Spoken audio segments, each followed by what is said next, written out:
we're sending it legit. Suzuka's ass curves, dancing smooth through every turn. Every lap a story, every moment makes it burn. That's the crow, full hype, no hesitation. Driver and community, one team ignition. Here we are, BPM. Track warriors and soldiers, hear the engines roar. From Spaz rain, slick night to Moza's full speed flight. Start your engines. It's time for more.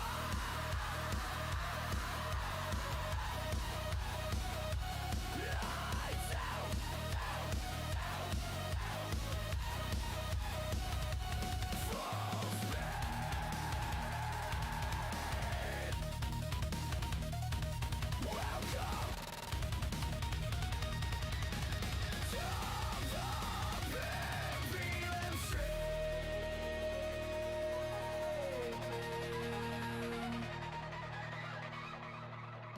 What is up, everybody? Hope you're doing well. Where's the button? There's the button. I always forget where the button is. How are we doing? Welcome, Ray. Welcome, Alan, the bandhammer himself. OSW. Cool. We've got Alex as well. How are you boys doing? Hope you're doing well. Cool, feeling like he needs to disrespect his surroundings, which is always an improved activity, I guess we could call that. Always recommend disrespecting your surroundings. Right, there we go. All right, we've got race in a couple of minutes. I've literally just joined a practice session just to get my tired little limbs all loosey-goosey. So this isn't even with the tune. It's just me wanting to get in a car with 3 minutes left to go. So hope you're doing well. We're back at Daytona again. I'm quite liking focusing on one race per week at the moment. I feel like it's helping me understand tracks a bit better than moving around different tracks each time. I keep wanting to remove my pit limiter here, but I don't know why. I think it's because there's like a red line there.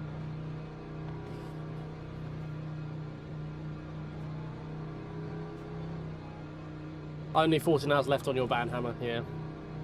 Man, the fact they banned you from like hosted sessions as well is real big. Because like you can legit just get kicked from those servers if you do anything. So removing you from hosted seems vindictive. That Porsche's popping in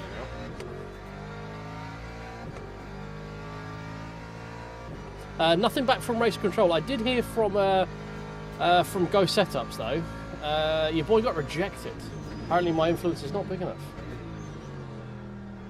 So rip ego on that one.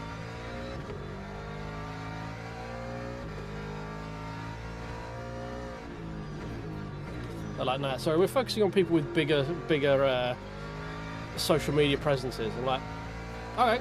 I mean, I've got 2.2k subs, but alright, and I stream like 5 times a week. But okay, sure, why not? Okay, fair play.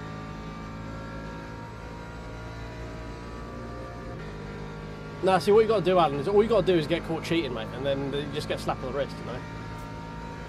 Well, I mean, I was talking to Ollie about it earlier, and it does seem a bit fishy that we're not giving you any affiliate link, did come in after a stream where I literally said Belgians are fake and then listed a lot of other European countries. So I can kind of get why I'm not associated to a brand with that, you know. How you doing, Jeff? Welcome in, mate.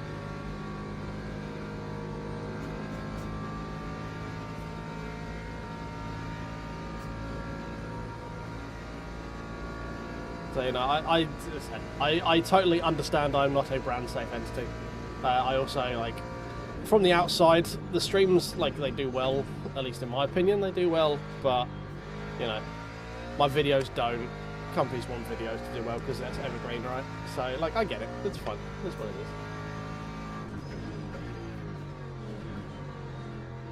is. It could also be that I just keep leaking their juicy secrets. That could also be it as well, you know.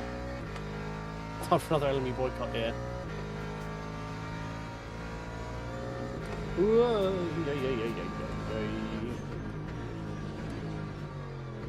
Alright. I feel it we're a little bit dialed in. No, yeah, now I can leak guilt-free. Yeah, you're right. Because what I try and avoid their setup, the leaking their setups, and then I change like 3 things and just show the entire setup. So it's kind of like, all right, yeah, no, I get it. No, I get it.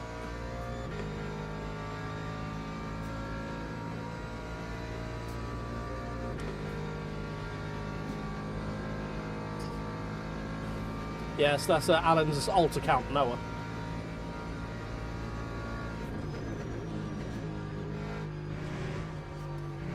As opposed to who Alan is on Sundays, which is Nora.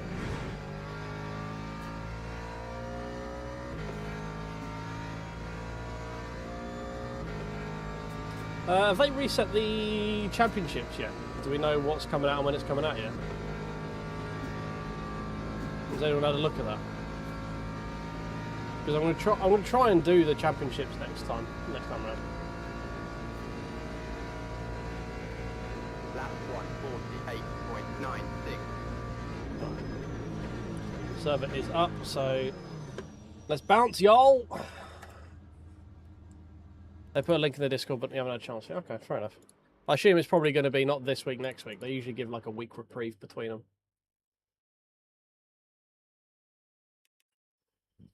Well, we've got 5 splits, lots of silver 2s, of which we are somehow still one of them. Go finger. Alright, we're probably going to be like car 15, 16 again. So we need a decent-ish result. Really.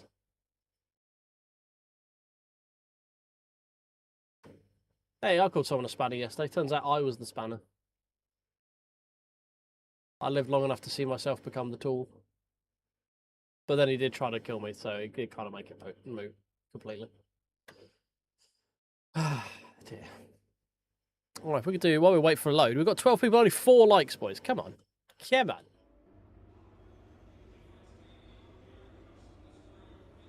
Oh god, you're effectively a bot, are you now? Like, you're literally just hard trolling Facebook Marketplace. Fair. I kind of respect the hustle. I'm not gonna lie.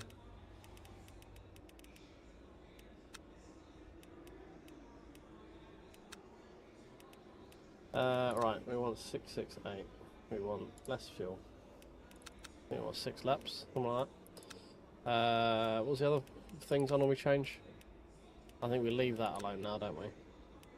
I think that's literally it. I think we just have to preload's been set. See, I don't. Was it? Do we lower one on the front? Yeah, I think we normally will lower one on the front just for a little bit more turning.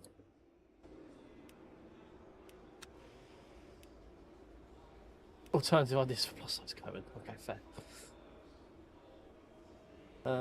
Right, let go.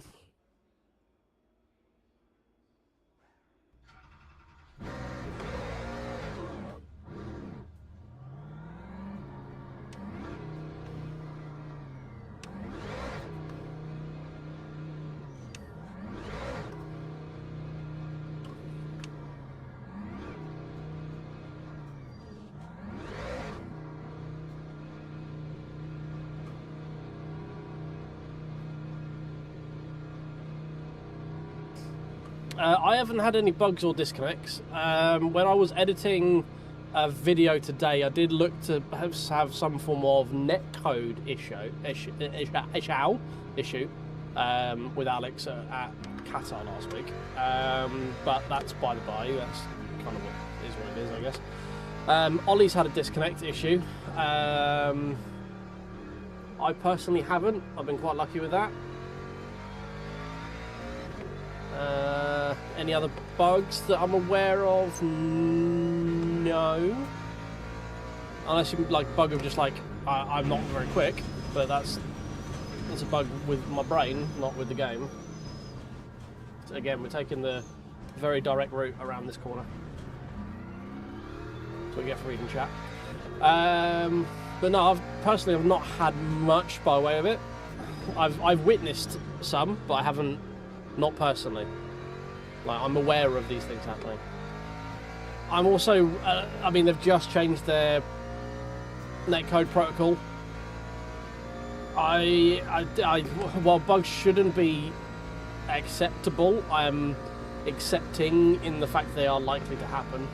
You know, like, they're annoying, but I don't know.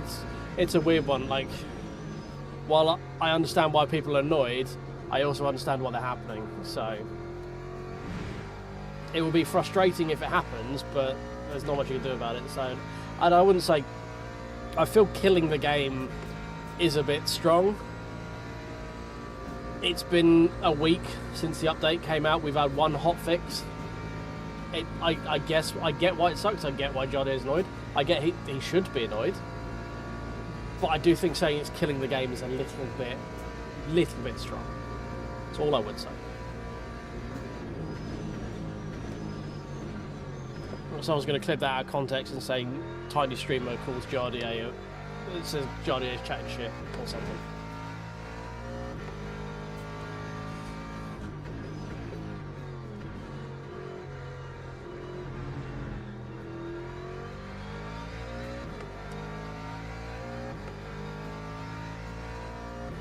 Yeah, like I say, I totally understand why people have frustrations about it. I am just, I don't know, I don't see a lot of point in spending a lot of effort being annoyed by it, because it's not exactly something LMU want to happen anyway. I'd like to think they are putting everything into fixing it, and I feel like just allowing it to get to you is a little bit of a wasted effort. I'd rather just, if you don't want to play the game until it's fixed, fair. I don't know. I'm kind of apathetic to it. Like it. I mean, I've been through the dark days of internet gaming. I've done all the bullshit. You know. It just is what it is. Like, I don't. For me and what I do, it's not worth getting annoyed by it, because I've got lots of other stuff that actually requires mental, like, effort to care about. And if a game crashes and disconnects, it's annoying, but I don't really care about it, to be honest. Like, that's kind of my mentality on it. Like, it sucks, but what are you gonna do? It's an online service. There's always going to be jank. It's been 10 days since there was a patch. Like, give them time to cook.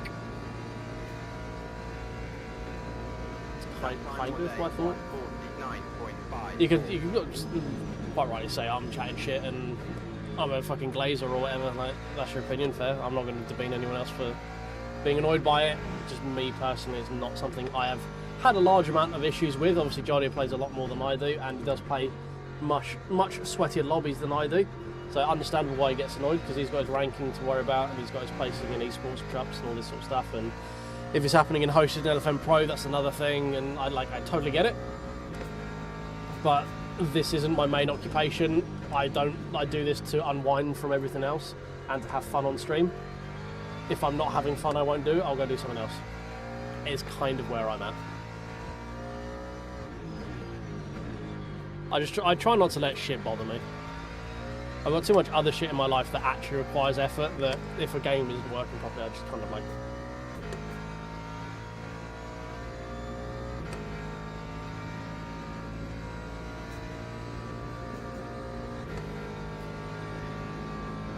But as I say, I've been lucky that I haven't really been affected by it, so...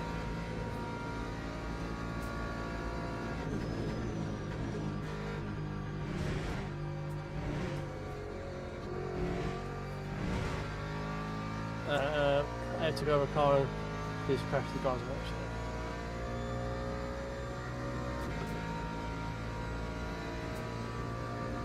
Yeah, no, I get it, but I mean, it's a little bit presumptive to assume they're anywhere near close to having that available. Like, the level of back-end stuff to make a tool like that available isn't going to spring up in 10 days. That time was a like, you can argue they should have been better prepared for it, and again, I would agree. And again, I'm not excusing the issues. I'm just saying it's not something I am trying to concern myself about. But again, this isn't my main occupation. Johnny has a totally different relation to this game than I do. I do it as a fun side hobby that I share with people over the internet and unwind from my 50-hour-a-week job and all the other shit that goes on. Jardier does it to make money, and if it's broken, that starts impacting him and his livelihood. And you know, I can see where the spiral, like, I would see myself unraveling a bit if, like, you've put the level of time and effort as Jardier has into this game, and if these things keep happening and the actual consumer base for the game starts dwindling, that means that your demographic, your net target area for content could potentially decrease, which could impact his livelihood. You know, I totally get it. Again, we are at two very, very different ends of the relation of this game. Like, to me, this is a hobby. To him, it's a job. Like, we are coming at this from... you couldn't be much more juxtaposition angles if you tried, you know?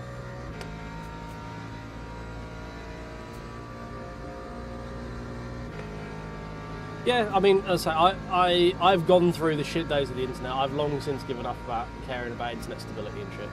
I've been online gaming since HDSL, basically. Like, I predate broadband when it comes to trying to do online gaming. So, I've done direct host Diablo 2 sessions. I just, as I say, it does come with age as well. Again, I was talking to Wally about it earlier, that you get a kind of zen-like thing roll over you when you're a 30-year-old guy, or at least most of my friends have had the same thing. Like, you just don't really give a fuck about stuff anymore. Like, you just like realise that a lot of it is just bullshit, and you're just better off not caring. This includes people as well. Like, just like it's too much effort to be annoyed by stuff anymore. Life's too fucking busy. Like, I've got too much shit going on to be annoyed by a game. If I'm getting annoyed by a game, I just don't play it. It's very simple. Hey buddy, how you doing, mate? But as I say, I'm not saying this to say that Jardier chatting shit. He has a very different use case for this than I do. I'm trying to be like Jardier, if I'm being honest. I would like to be in Jardier's position where this could be my income. But, you know, I'm just an angry fat man on the internet shouting at people. So, I use this as a hobby and a fun pastime for me. My livelihood doesn't depend on this thing being stable and predictable and having me draw a crowd and all this other stuff, you know.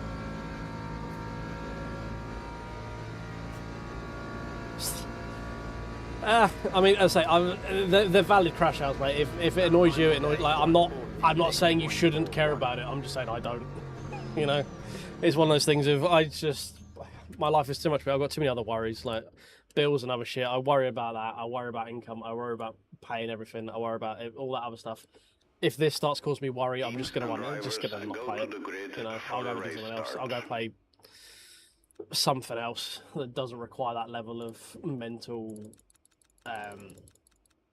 space in my brain, basically. Right, yeah, that should be everything, right?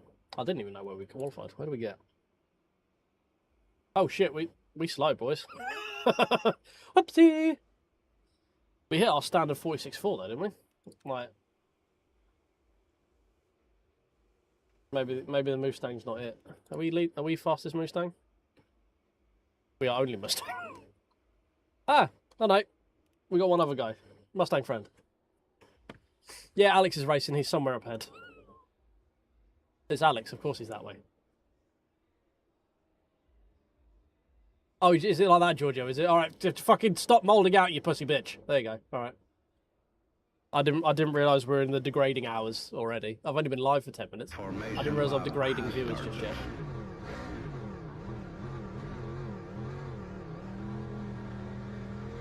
Oh, 4 trains. Don't worry about it, mate. If you go back to bronze, what's like? It's not like you never get back to silver again. Just fucking do it. If you go back to bronze, you go back to bronze. It is what it is. Like, it doesn't fucking matter. There's none of this shit fucking matters. We're driving pretend pixels on pretend tracks, playing pretend racing drivers in front of pretend steering wheel. None of it fucking matters. Just enjoy it. If you want to race Daytona, fucking race Daytona. If you go back to bronze, okay, you got to do another couple of races before you do it again. Big whoop. You know, it's not like it's gone forever. Full send all right. All right, well, get your pitchforks, boys, because this little prissy bitch is going to be going backwards real quick. Because there are so many Lambros in my rearview mirror. Oh dear God, there are so many Lambros. That car is fucking busted right now.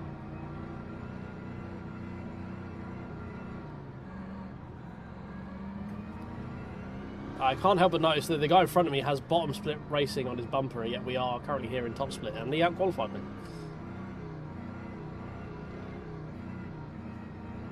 Yeah, good luck, Alex, as well.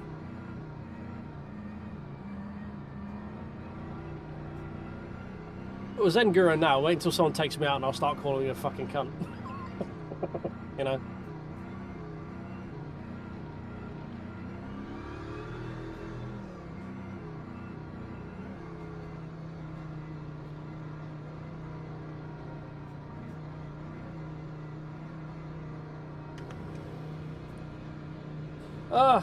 Press the record button. Right, here we go. Hold on to your butts, boys. Might be quick. Green flag, green flag. Oh, we're really getting good at pressing that pit limiter release button. That was tasty. Whoa, okay. We're checking up real fucking early today. Jesus Christ, boys, come on. So please don't three wide me through here.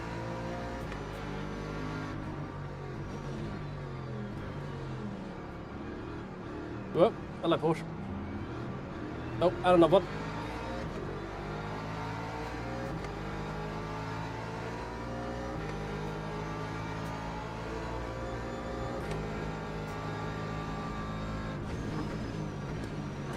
Oh, apologies. Sorry Porsche, didn't mean to clout your bumper there.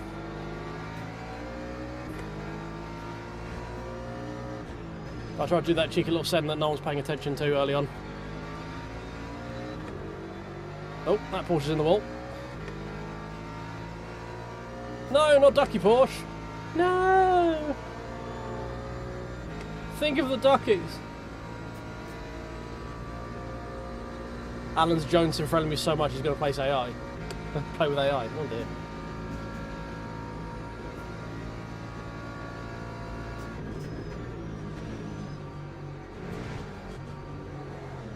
Steady, steady. Get out of the way quick. Alright. Not sure if that was intentional or if he lost it. Probably lost it. We'll give him the benefit of the doubt on that one. Broken rear left suspension might prove problematic in the long progressive corners of Daytona, but we'll figure that out. It's fine. He lost it, did he? Okay, fine. There. I assume that was probably the case. It's just it was the thing of that's a guy I accidentally tapped earlier. So is that actually intent wreck? You know, I'm getting a little bit of Pavlov from getting killed here yesterday by Porsche. So is this 2 intent wrecks?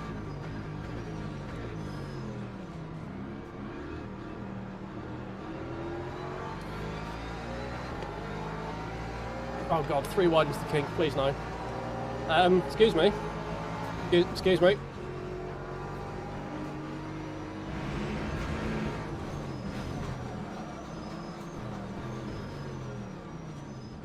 Well, this is going fucking spiffingly.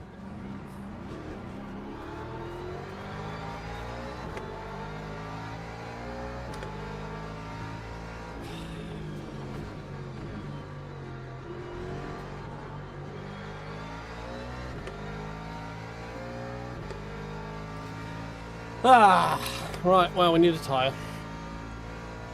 Fuck it, I'm just going to repair all of it. Doesn't fucking matter at this point, does it? We'll get some laps in, see if we can find some time here. We're done anyway, so it doesn't fucking matter.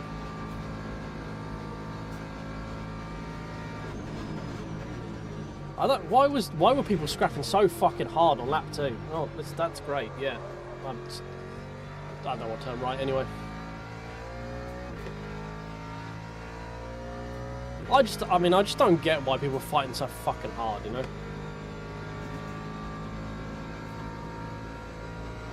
It was just like no one wanted to like think of any form of survivability. Like, nope, I need to be going 3 wide into the kink on lap 2. It's fucking important for the race. If I don't do this, I might as well uninstall the fucking game. But alright, you could just lift, you know.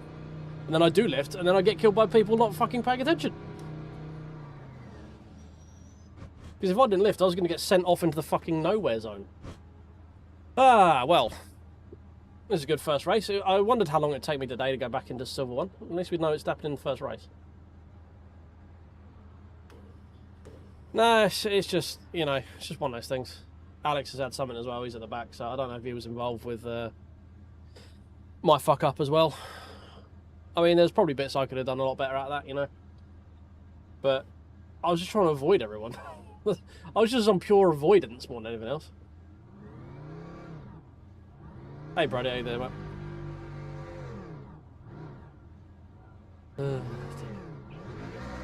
Why am I getting turned? Who the fuck are you turning me away from? Is it because they don't think people remember to drive, not drive down the pit lane? 58.89.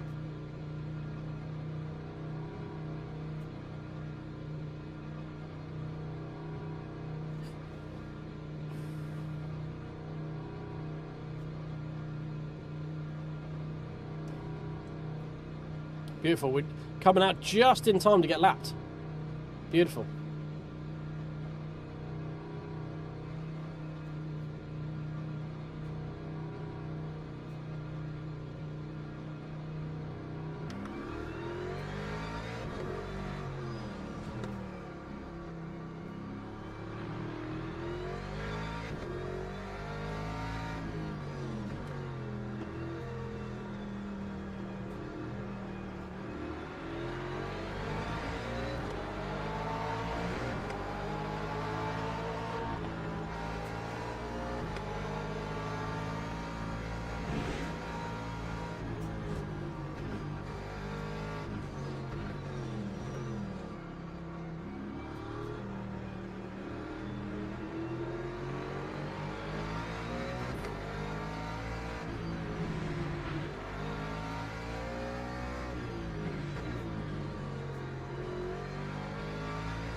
I think that's about as conscientious as I could have been under blue flags.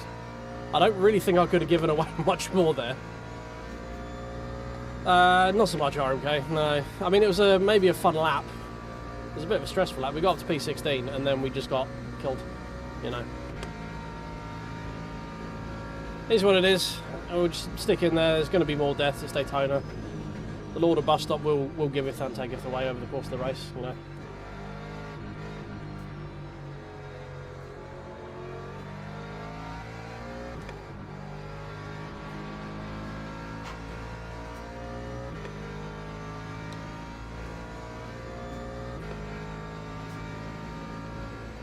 Yeah, it's kind of like, this bit is painful. The irony, like, I'm going to eventually probably be quicker than the people I'm having to let pass me, which is going to be the annoying thing. That time was a 2:22.67.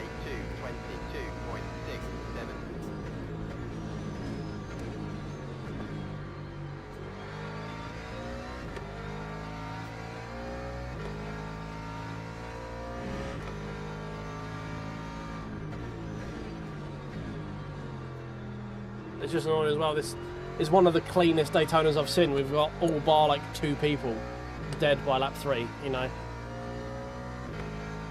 Usually there's a load of deaths by now.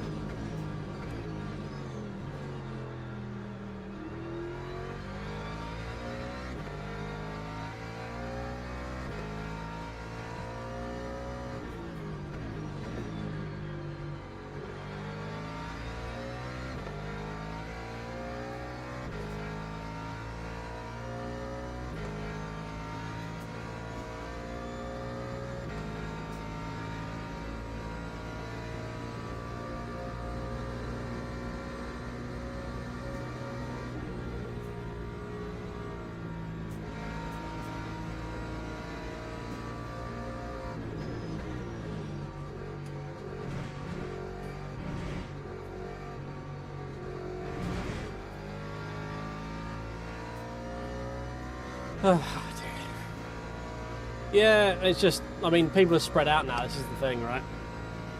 Usually the highest amount of deaths has already happened and there's been 2. 3 technically doesn't make.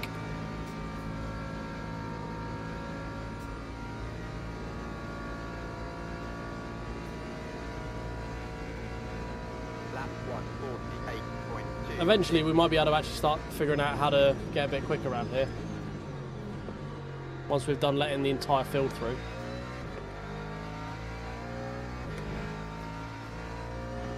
There might be another death. Is there one over in the wall there? No. Turned in a bit early there.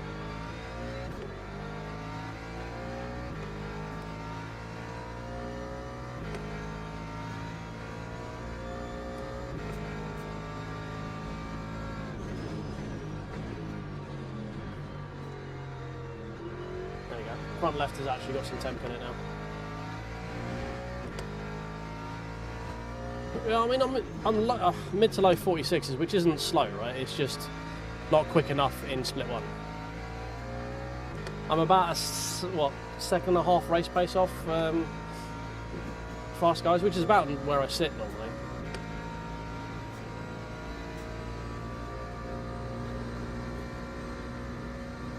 But there's a couple of places I know I'm losing time, like T1 I'm losing time, and bus stop, and bus stop I'm losing time.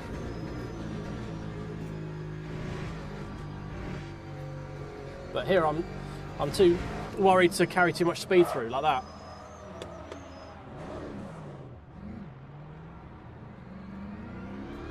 Because it just snaps on you.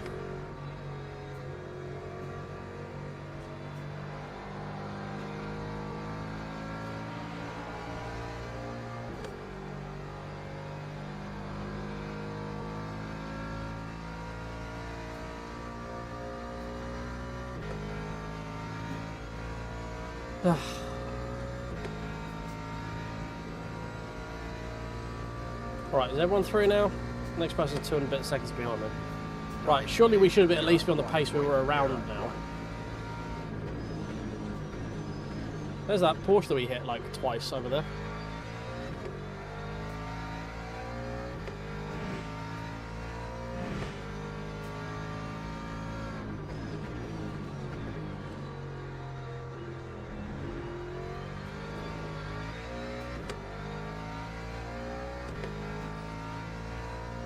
Car is too low on the rear, okay. I mean, it's using Go setup, so you'd think ride heights and stuff would be sorted, but it could also just be I'm taking the corners like a plum and grounding the car out. Alright, maybe we'll add a bit of rear packer in.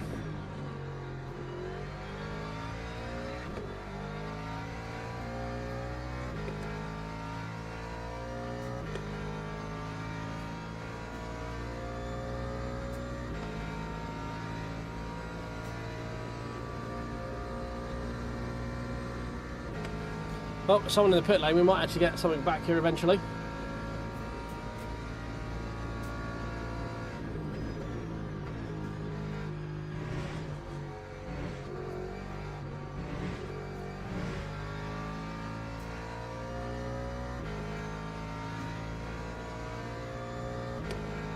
Add 2 cleats of ride height, okay.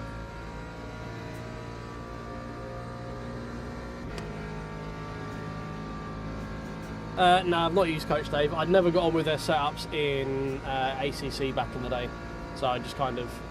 And let's face it, their LMU setups aren't exactly a good billboard for their ability either, in my opinion, because they all kind of suck.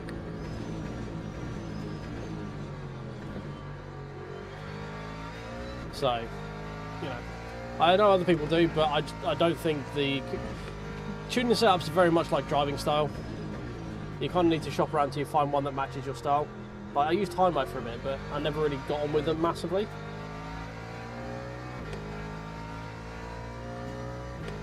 So and then I switched to Go, and generally I get on with these like better.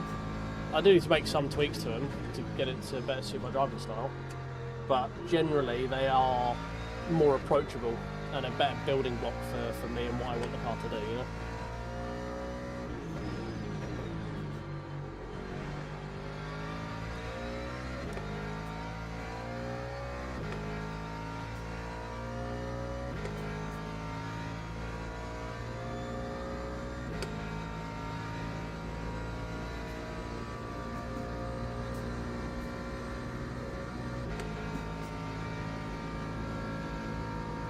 I thought Packers just was outside of suspension travel range. Is it basically just puts effectively a bump stop in?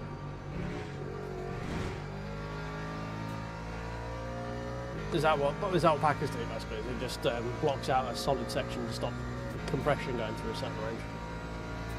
Is that how they work?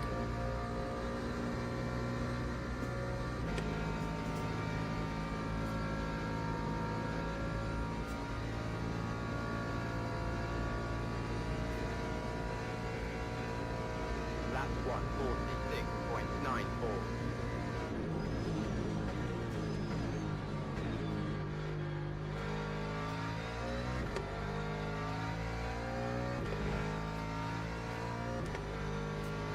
Right. Okay. So effectively, adding Packer just decreases the range of travel. So I can figure out what I need. Like, if I'm grounding out, I don't add Packer. That's to make sure I don't ground out under compression. I add Packer. Like, if I'm grounding out through Eau Rouge, I add Packer to stop the bottom of the car touching the road. But I don't add it if I need to make ride height. Is that effectively what it is?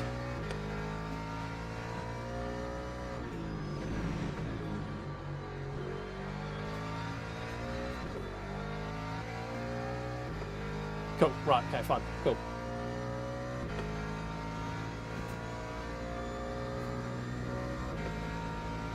See, we're learning, boys.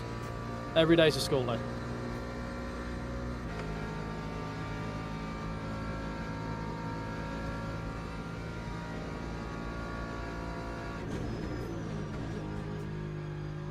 Yeah, I think I just need to add ride height to this setup then. So I think a lot of the problem with it is it just grounds out. So I think ride height might actually just fix a lot of the issues I have with it. Hey, Falk. How you doing, mate? This is a very boring race. We're in the 46s in race pace though, so, you know, we've got pace.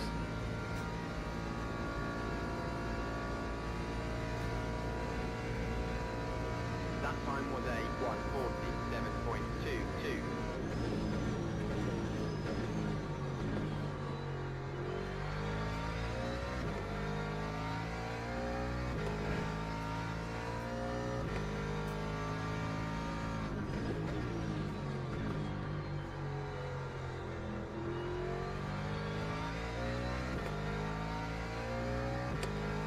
Can't be surprised your race.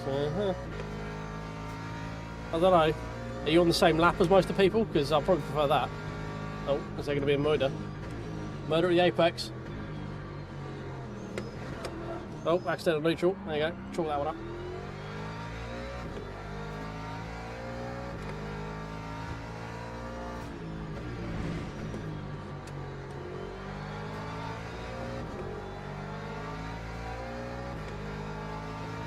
You know, there does seem many Swiss people on this game.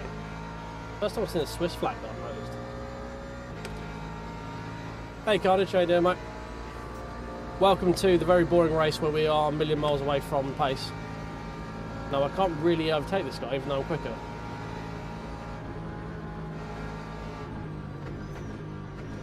We're now in the fun thing of I'm under blue flags, but I'm actually stuck around people who are slower than me.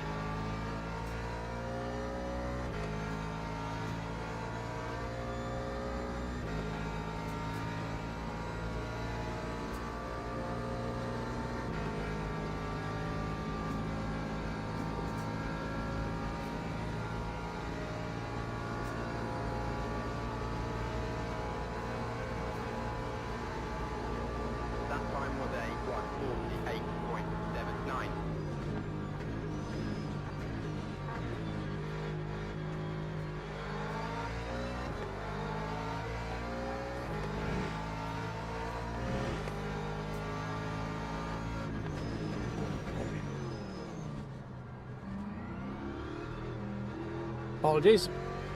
I feel like you braked a little bit early there, but that's probably on me. But also, you're going very fucking slow. Part of that could be you're in a Porsche. Right. But that doesn't really affect your apex speed, which has also been very slow.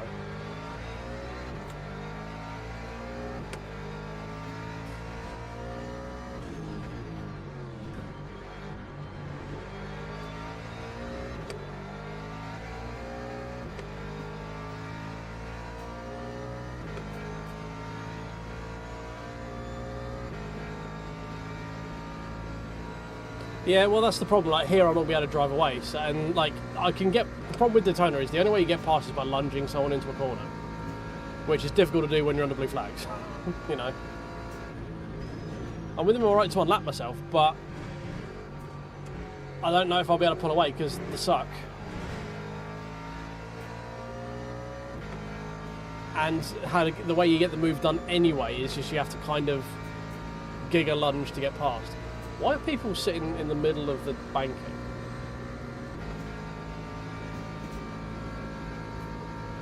Where is this actually a thing? I thought this was like a myth that everyone has at this fucking track where you sit in the middle. Is it not just quicker to the shortest line?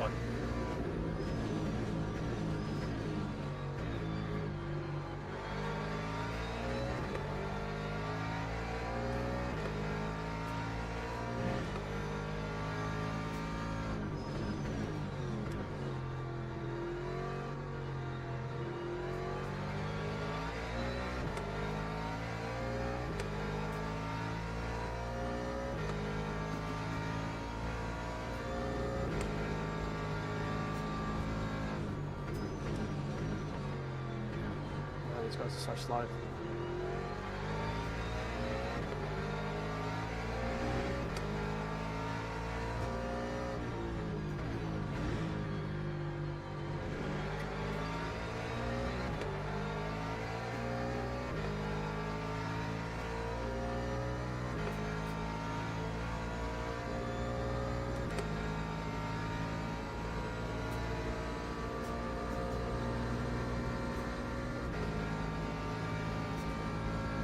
Are you going to see death? Is death about to happen?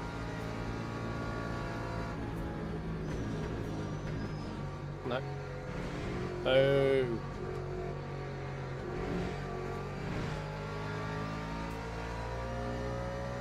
That's boring.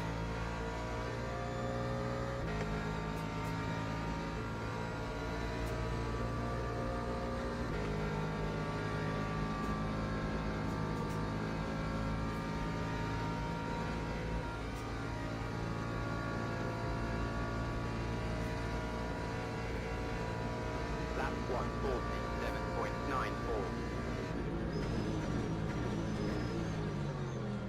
Right. I wasn't going to get it stopped in time there, so I just bailed out the entire fucking experience. Those guys seemed to break a bit earlier than I was expecting, and I was like, I ain't going to get stopped before we're driving into it, so I'm just going to go off the track.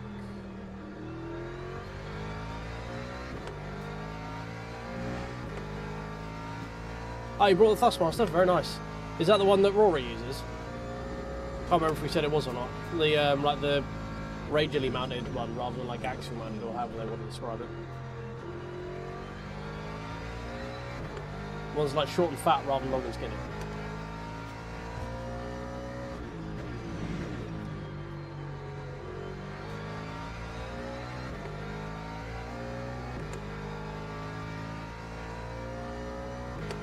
Okay, cool. Yeah, that well looks quite good. I've never used Thrustmaster. It's one of the main brands I've never used, to be honest.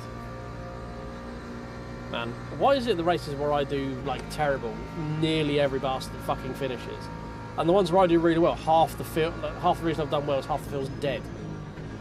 Always the fucking way.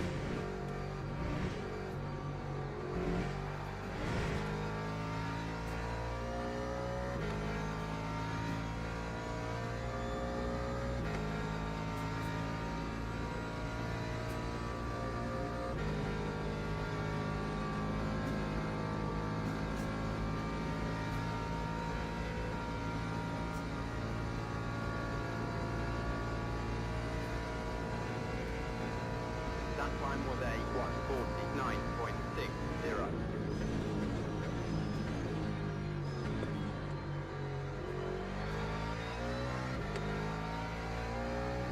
With you Monday, very nice. Have you got is this a desk setup, or have you got like a wheel stand or a rig? Are you using the wheel at the moment as well?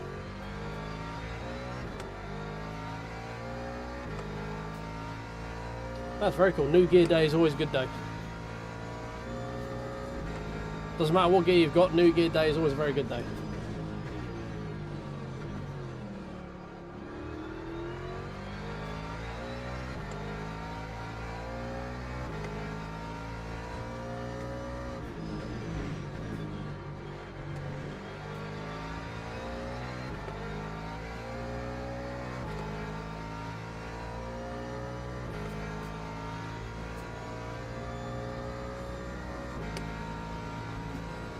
This is why I just don't like Daytona. It's very fucking boring.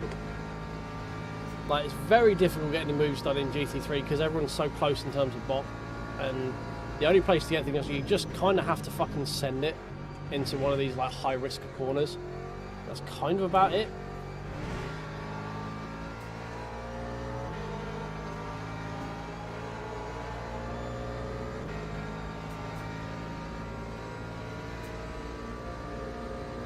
Other than that, this track's fucking dull. Hey Ben, how you doing, mate? I mean, I've got passes, but I'm just gonna have to fucking get in position back in a second. 7.38.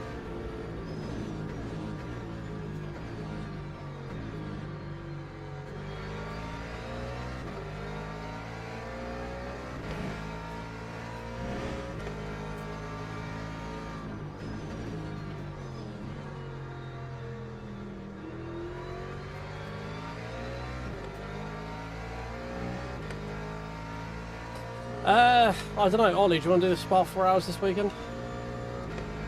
Because now they've changed it, there's literally no reason to really do the solo on it. So I don't really feel like risking DR for a fun little solo. And from a content perspective, I'm leaning more towards shorter races at the moment, like solos. The longer ones, they don't tend to do so well. So 4 hour solos might not be happening for a little bit. The 2.4 hours never really do massively well in terms of streams either, so.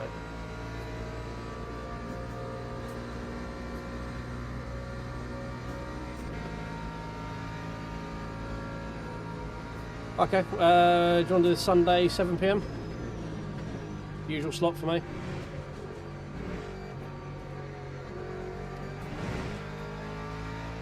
So it'll be Sunday 8 PM for you.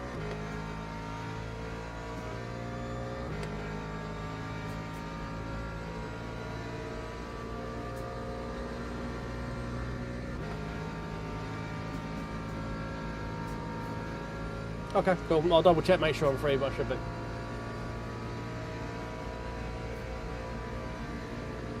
Time 1:47.19.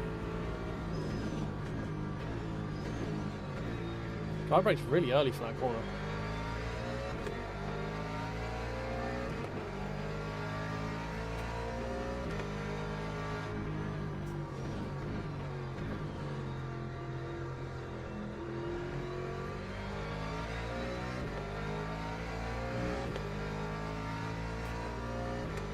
Yeah, I've seen frame issues have been a problem for a lot of people, especially motocross here at Daytona, because the amount of cars that end up in the infield. I think it only tends to be on the infield. As soon as you get onto the banking, the game sort of chills out a bit. But I think having that many cars in a close proximity with all the lights and all the netcode going on with trying to figure out where the cars are going and stuff, just seems to chug the game a fair amount.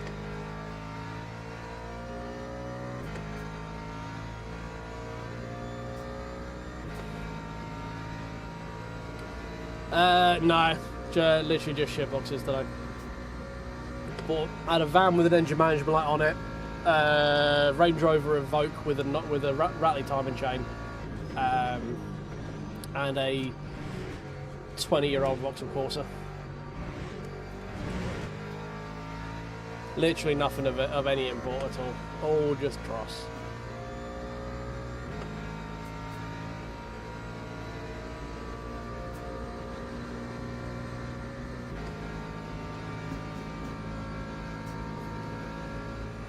Oh my god, this has been a fucking terrible waste of an hour, isn't it?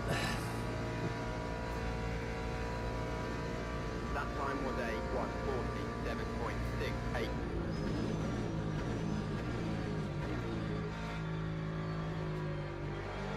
Come on, Corvette, hurry up.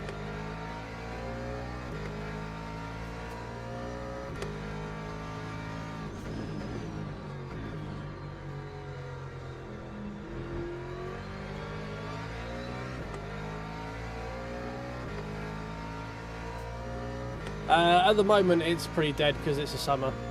Like, August is not when people go and buy and sell cars. Like, the kind of stuff we get now is people are going away on the week's holiday or the 2 weeks holiday or whatever, and they've had a car hanging around, they don't want to be hanging around while they're away kind of deal. It's all just old shit that no one really wants, but people don't seem to realise that. Like the main problem the UK car market's got right now is all of the new fucking Chinese things that look good and are like really good car.exe cars for NPCs to buy, like your JQs and your BYDs and stuff like that, are so heavily subsidised that you can get insane interest on, like finance deals on them, that it makes buying a used car really difficult to justify. Like, you can go buy a brand new JQ 5 or whatever, like mid-size SUV type stuff, for about the same sort of monthly cost as you're buying a 5-year-old BMW S, like an X3. Well, probably not even an X3, like a Kia Niro, Hyundai Tucson level car for the same monthly, but it's 5 years old and got 60,000 miles on it and like very little warranty left. Or you can go buy a brand new Chinesium thing. And people just go and buy the Chinesium thing, right? Because why wouldn't you? Like, what the fuck is you just driving to me, you bastard?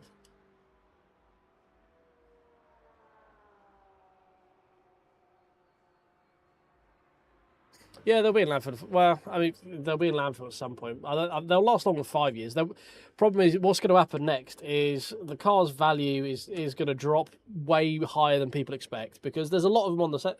There'll be a lot of them hitting the second-hand market straight away because of how good the deals were. No one's going to want to buy them because they're going to be 5-year-old electrics with like 80% battery health left.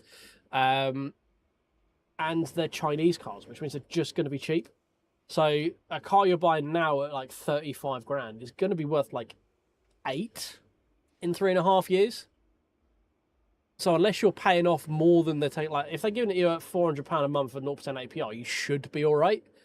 If there's any form of interest on it, you're going to be in a fucking hole when it comes to selling it. So the car industry is very, very good at kicking the can down the road. Whenever they find a problem, like we go, well, this is going to be a problem for us in like 8 years. Well, that's fine. We'll figure that out in like 7 years, and then we'll figure out what we want to do with it. This whole thing fucking happens. It happened over COVID when prices went insane, and people were like, I've legitimately for a while was having people with like Qashqais that they were buying in COVID that were like 5 years old for about 40% more than they should be in terms of value, just because of how scarce cars were because of supply chain issues. Coming to me 3 years later, like now, and they're like, the car's worth 1,800 quid because no one wants a diesel Qashqai with 90,000 miles on it and part service history. And it's worth like 1,500 quid, but they owe 4 grand on it. So it's like, basically people are stupid and don't figure out what they need to do to get ahead of interest.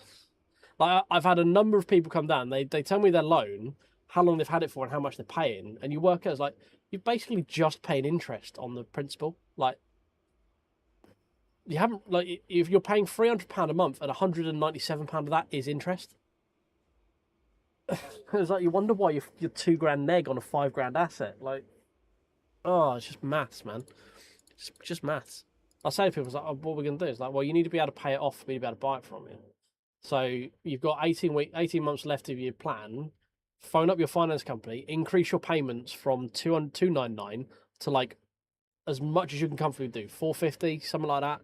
Get the principal down over the next 18 months and you won't be in a hole anymore. That's about all you can do.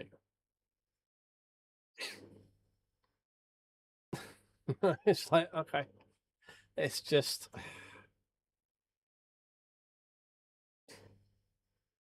I mean, the value of the second-hand market is nosediving already. Like, let's put it this way. I said the Evoque I had come down 57,000 miles, 66 plate Evoque. It was manual, so it's Povo spec. We started on it at just under 4 grand. That was before I made a note of any engine issues on it. I offered them 19 and just shy, well, I offered them 2 grand, basically, for it. For a 10-year-old Range Rover Evoque manual. That's how little people want a Range Rover Evoque Ingenium engine car right now. It had less than 60,000 miles. It was 59.5 or something like that on the clock. And I offered them 2 grand for it. It's a 40 grand car 10 years ago. It's fucking insane.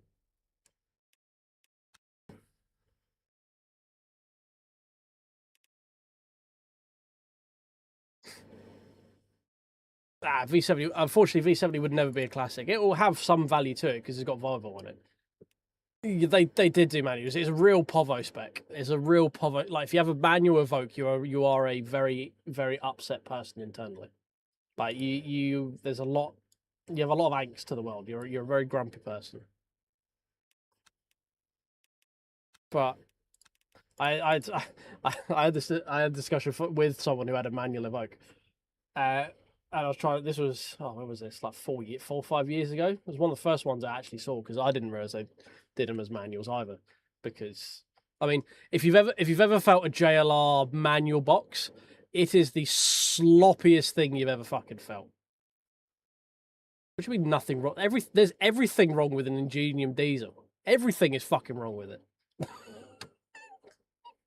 Where do you want me to start? Fuck me. In one day, I saw 3 JLR cars with Ingenium engines. All 3 of them had issues. All of them. They are... The Australian government is trying to sue Jaguar Land Rover for failing to issue a recall on the engine. That's how big an issue it is. Because if they win, the company will go bust. Yet is the key word in what you've just said. Because it's not if, it's fucking when. It is almost as certain as you losing a rear wing at Le Mans. It's that close to a certainty.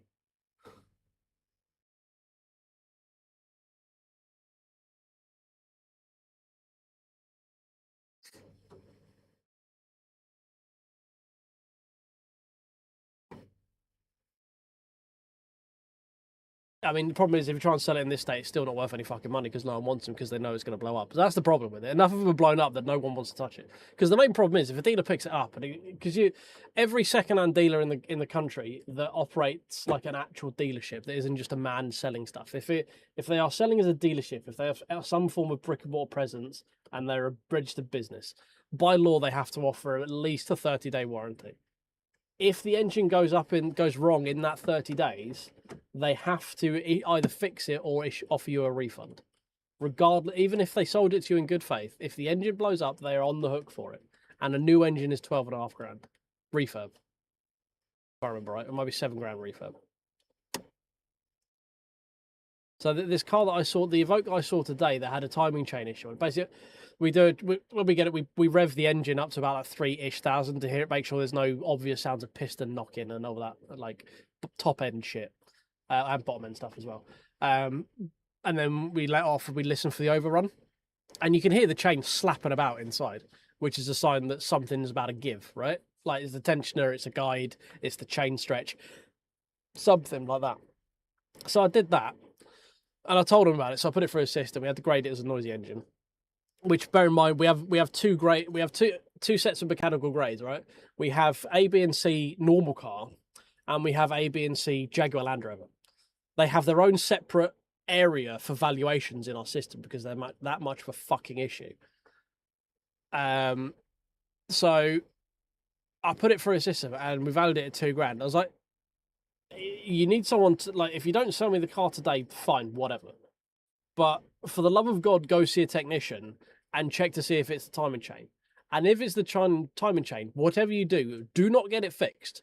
Because at a specialist, non-JLR franchise, just a Jaguar Land Rover specialist, you're looking at between 1,500 quid and 2.5 grand for a car I've told you is worth about 2 grand trade.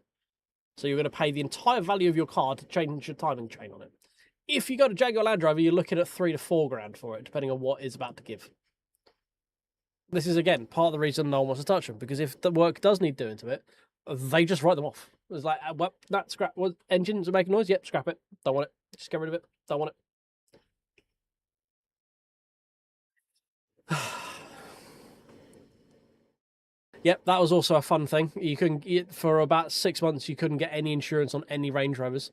Not for Range Rover had to start up their own insurance company internally so they could actually sell their own cars because they were that easy to steal.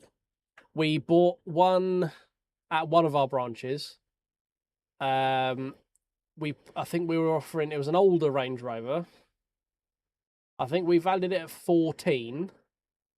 And the reason he was selling it is 1 year insurance premium was about $6,000. Might have even been more than that. This is when you could literally just remote into the car and start it. All you had to have was like a Wi-Fi connection and a laptop and the right program. Nothing else. Oh yeah, honey, I sat on the Range Rover. Yeah, I've seen that one.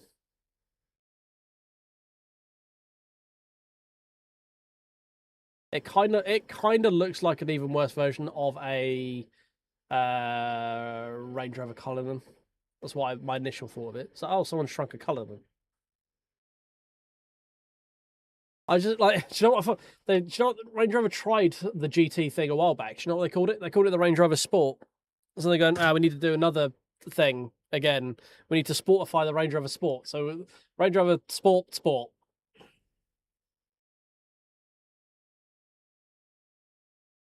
I don't know on that one. I've only seen the renders for it. I haven't looked into it. To be honest, like for a while, if you had the gold standard of company car for us was you could get Jaguar XE as a company car for a bit because they're worth fuck all. And you didn't have to worry about the maintenance of it. If they went bang, you just phoned up and my car's got bang and have another one. So, like, I've avoided Jags ever since I've started working in the motor trade.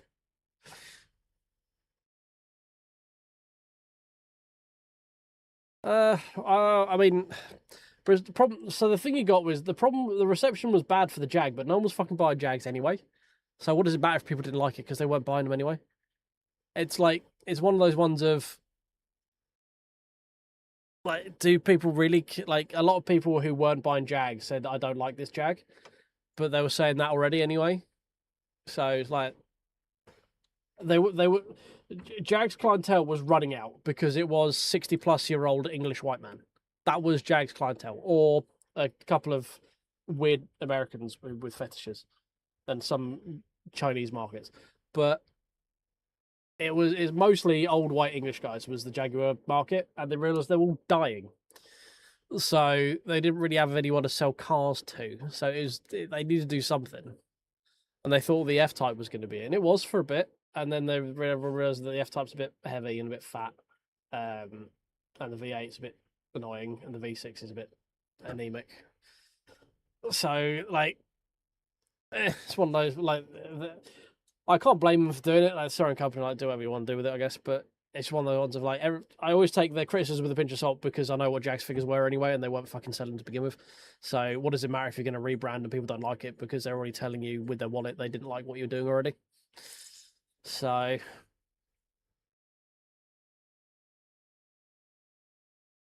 I mean, yeah, the Range Rover is the only brand that's worth anything out of the JLR family. Not even Land Rover now is not really worth anything. I mean, like the Defender is, but the Defender's also a piece of shit. My favourite cars to buy generally are vans off of companies because they tend not to give a fuck. Generally speaking. Yeah, Tata will probably just keep it on as a loss lead. You can. I mean, Jag haven't made a car in 5 years? I think they wound down production of the XE in like 2021. Like, stopped taking orders. I think the XE was their last running car. They stopped the F-Type way before that. Right, I'm just going to nip and grab a drink while we wait for this last bit of lobby to load. So give me 2 seconds, boys. I'll be right back.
Oh, right, we're back.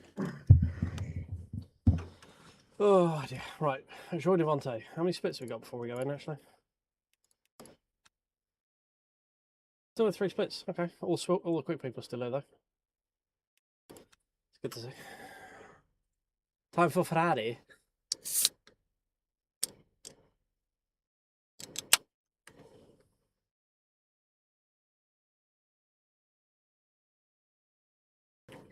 Last XS registered 24, was it? Okay, maybe they've not been dead for as long as I thought. Oh dear. I mean, they're bringing Jaguar back to rival Bentley, aren't they? That's the plan. I mean, to be fair, I think what Tart have spotted is like, I think they've probably looked at the upcoming market, probably saw the wins of COVID and car valuations, plus all their engines blown up, and thought, do we really want to compete against the a burgeoning Chinese market and race to the bottom, or do we just commit to being premium? And like, you can either lose big or lose small, right? I think they've probably just gone like, fuck it, we're going to go premium, we're going to spank a shit ton of money and development on this thing. Even if we don't recoup our money back on it, fuck it, Range Rover is enough to support everyone, because it's a stupid tax for stupid people. And it's just one of those ones of like, I kind of get why I did it, and with the way that the European car market is going with the Chinese invasion of mostly, well, at the moment, soon to be tested reliability wise, I kind of feel like maybe they just hedge their bets on like, fuck it, why are we racing for, do we want to take the fight to BM, Jag, Lexus, some of these more premium ones on it after developing an electric platform, or do we just like want to be an electric Bentley and see what happens? Like, I guess they've just decided that's probably, it's a risk whichever way you do it. That way's probably got a bigger reward from it if people get attached to it. So like, I get it. Well, it's I don't think it's going to work, but I kind of get why, as a business, you'd think, fuck it, chips in. We've got this brand that's not selling anyway. I think Jag sales are like a couple of thousand in Europe versus like hundreds of thousands of BMWs. So it's like, we're not competing in any way. So fuck it, if we're going to sell a couple of thousand cars, well, they might as well be worth a couple 100,000 rather than 30 grand, you know?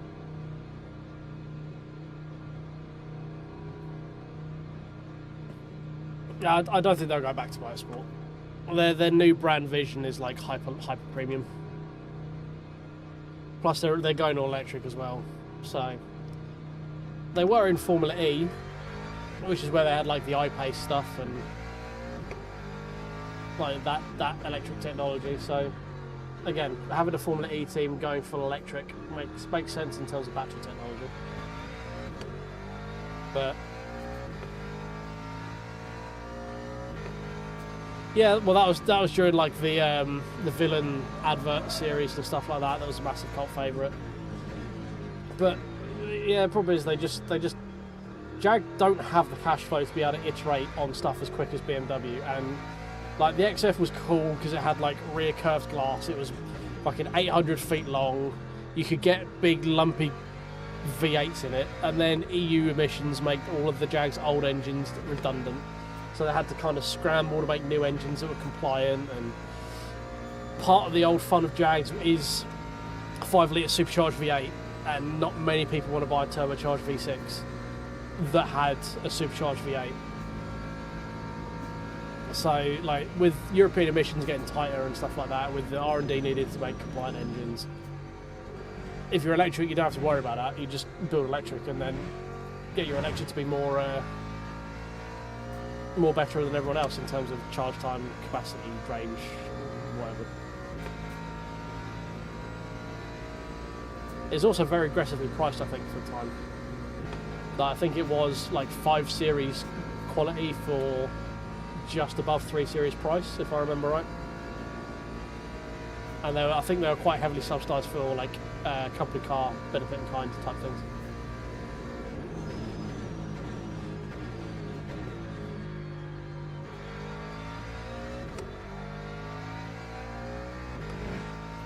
But yeah, I mean the XE, the XF, they were popular.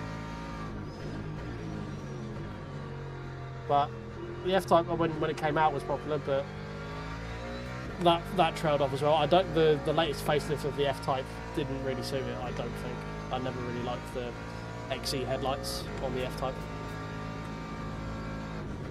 I think in terms of numbers, the XE was probably their most popular car. Again, that was middle management company car level.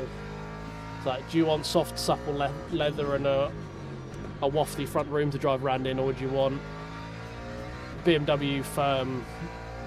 Like, because that's who they were going up against in the company car bracket. It was the flat on the 3 Series, wasn't it? The XE was a 3 Series competitor.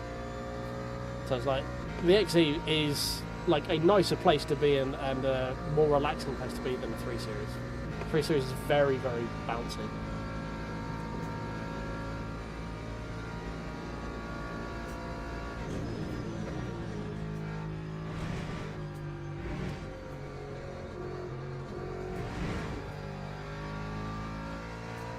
A little bit quick there through the middle of that chicane.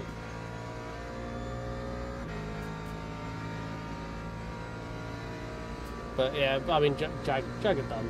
Like I say, they might come back and they're looking for the Monaco lifestyle, aren't they? Basically, for the next lease in life. Jag, as everyone knows it, is done. 8.07.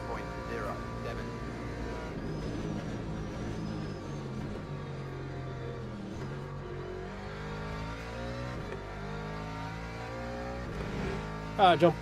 Cheers for hanging out. Have a good evening. See you later. Do a favour, remember to tickle the like button on your way out if you haven't already. All that fun stuff. Jesus.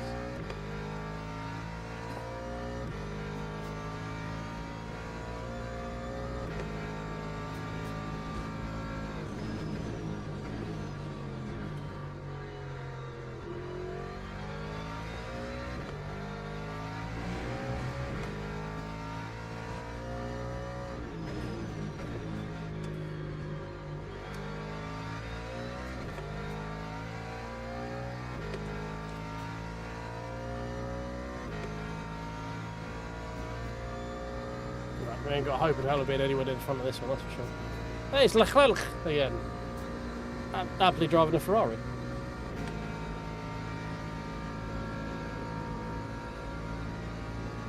You might look at your band.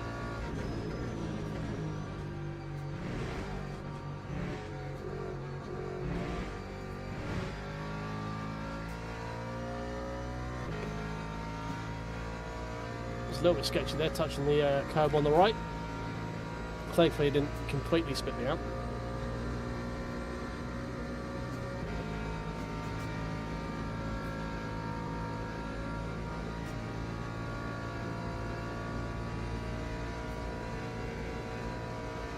Lap 147.41.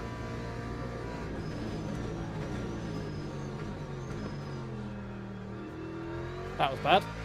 That's going to be our last attempt at that as well, annoyingly.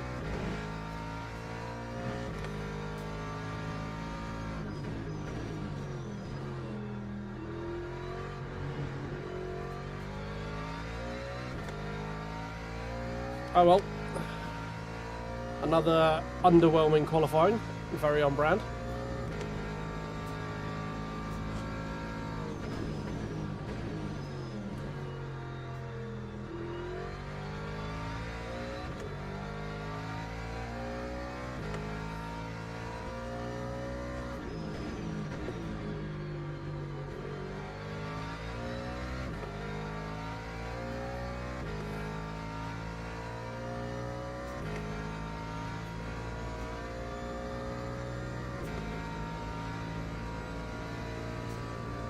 Almost put in a wall T1, Jesus. Hey Fizzy, how you doing, man?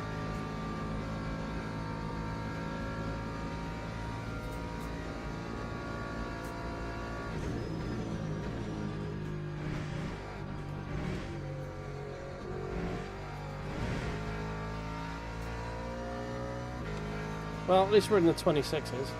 26, 46s. Man, I need to be ready to go out a lot sooner in this. If you piss around in the pit lane, there's not a lot of time to get that extra left bed, is there? How's the rig going? Lap 140. Didn't get the 46s. Damn. Just missed it. Ugh. Well, this isn't going to go well as well. Again.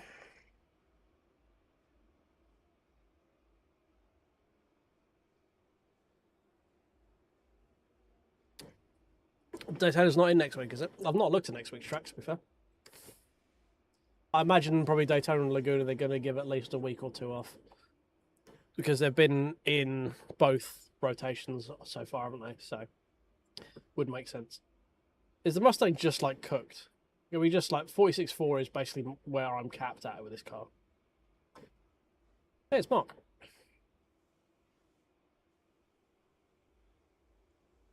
Yeah, it's been very hot here as well. Work was not the one today, that's for sure. Although I did get most of the video done, so that's good.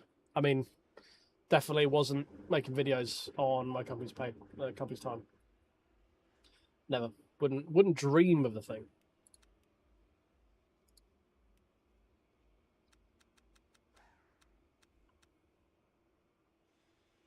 .5.7, very nice. I think we might just need to try and find an answer that's different to Mustang for Daytona. I don't know how much more I can get out of it. For a race start. But I also don't really want to try and drive anything else. But, I mean, we seem to be hard capped at 46.4. Which probably means it's a skill issue. Yeah, I've just done so much Lexus. Like, the only other car that kind of interests me is the Lambo, but it's so fucking broken. I don't want to be a bop tourist. Like, I don't know. Hey, this is that Porsche that we were stuck behind for a lot when we were lapped last race, Zota. So that's fun. P29, fuck me. Talk about slow. Oh, no, the Corvette sounds terrible. The Aston Martin is just a pig to drive. And I hate the McLaren. Its gearing's weird. They got a fake Ollie, look, F Weira. We got pretend Ollie. Formation As opposed to lap basic has Ollie and started. complicated Ollie. We got fake Ollie.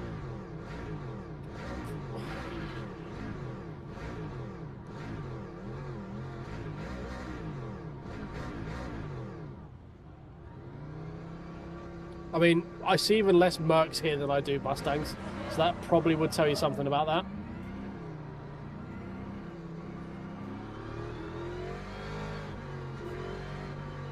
Like, we could try the Porsche.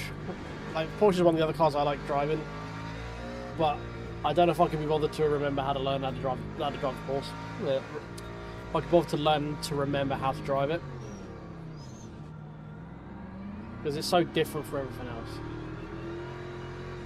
It's just broken in the bop. It's just very fucking quick. I don't know if it's still as murdery.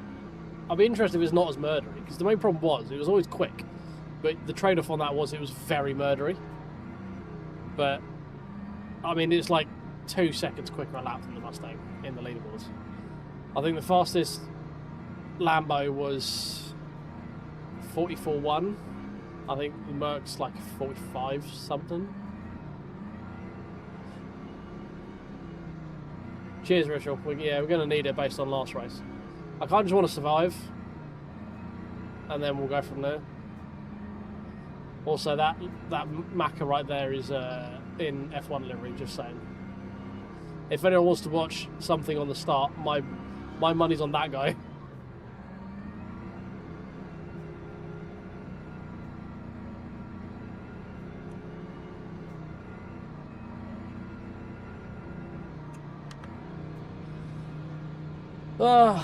Right. Hold on to your butts, boys, because here hopefully goes something. Green flag, green flag. There's a wheel already. There's a dead Lambo.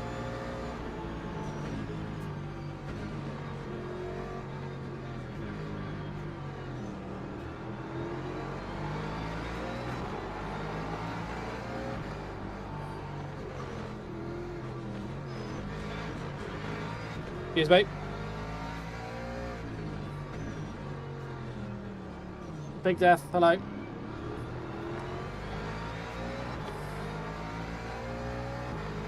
Okay, we've made it through.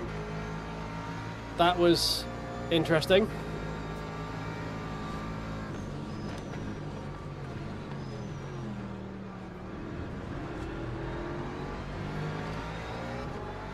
Always catch people out with that move. The fuck are you flashing at me for, mate?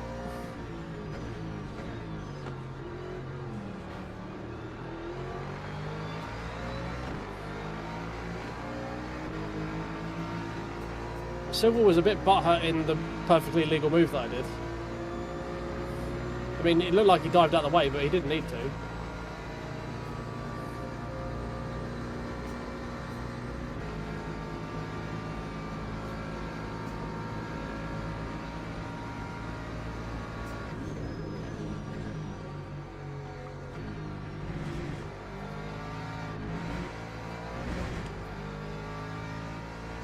No, he didn't like that aggressive move into the corner.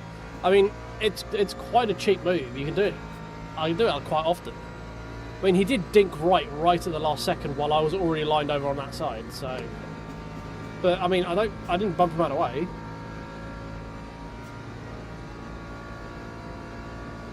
Don't get why he's so butthurt about it, but all right, carry on. Lap 2:02.81.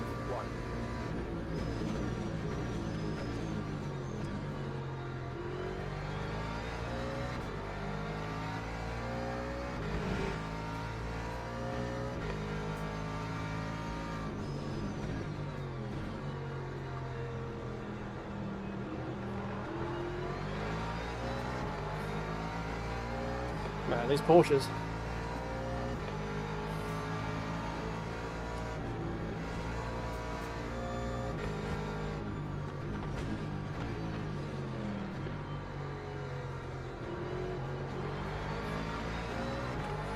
Definitely was waiting to get killed by the Lexus at that point.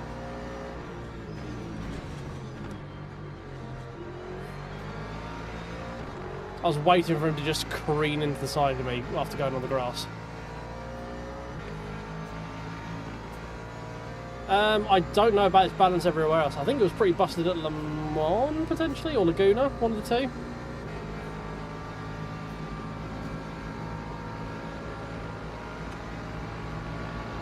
Alright. Lexus very nearly causing a fucking accident there by pulling out on me as I pulled out on him. But, alright, fair enough.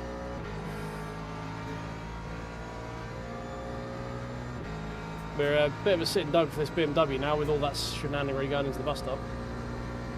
Double suckage though. We'll take the double suckage. Yeah, so it seems to be a little bit of a liability. That time was a 1:48.45. Sorry, that was me. And he's lost his win. Alright. That was all me. I was waiting to see if he got going again. He didn't. Apologies. I feel like I braked early. I don't know what happened there. I hit the kink and the car just stopped braking.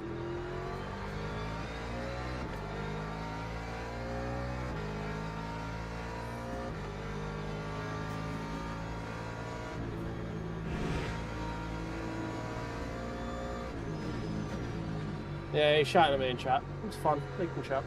It was an accident. Wasn't intent. Hey, Necro. Yeah, not too bad, mate. Hey, Toyotas as well. Sorry, I've been a lot of paying attention to what's going on here.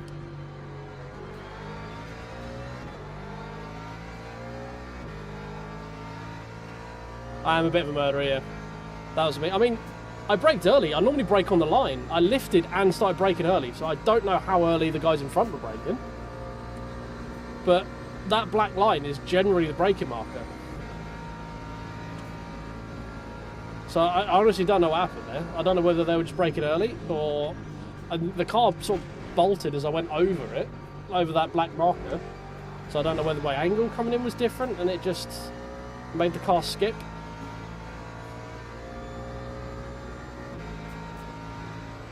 I don't know. I mean, I was at fault for whatever happened. So I just don't know what happened. Let's go back and look at it.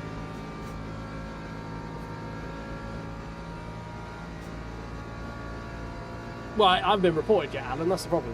Also, this is daily races, not a special event, so it's not an intent wreck. Man, people are braking so fucking early for this corner.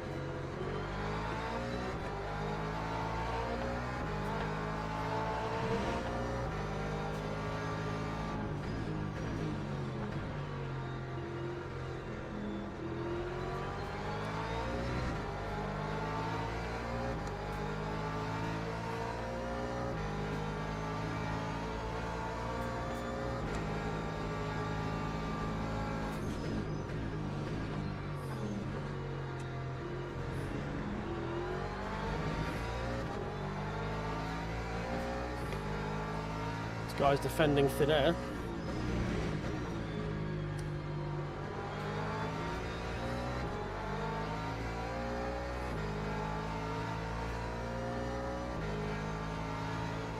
Are you out, are you, Alex? We accidentally committed murder, so...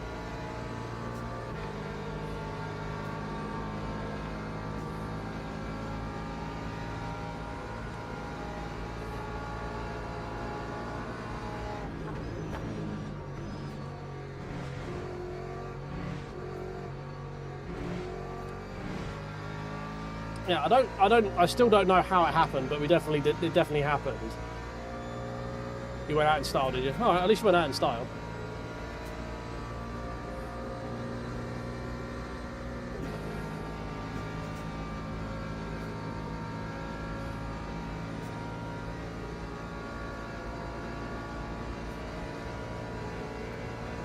That time was a 1:48.03.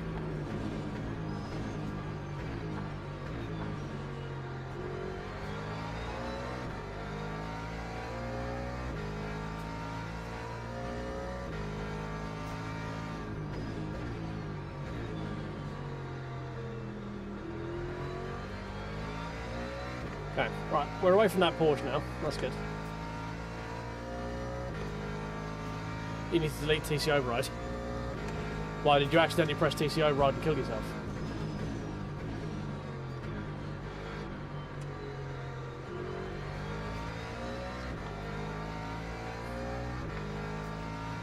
Yeah, we'll check it after the race, see what happened. I see what happened with my murder as well.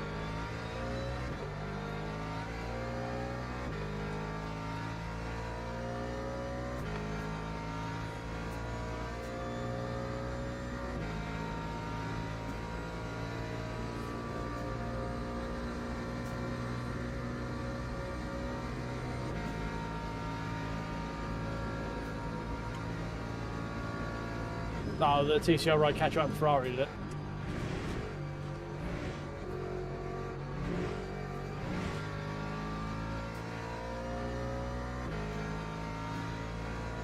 BMW's got past the Porsche now as well.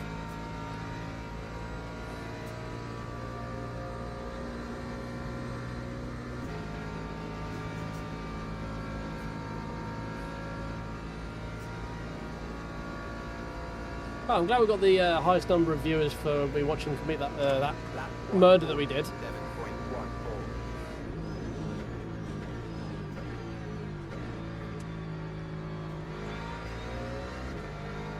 Glad we had an audience with that.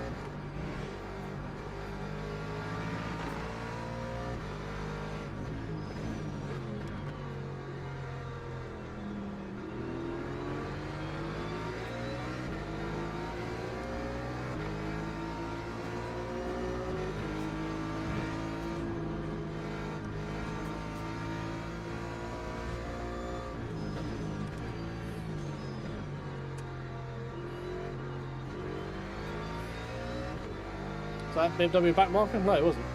Okay. Don't know what's going on there. bit of grass.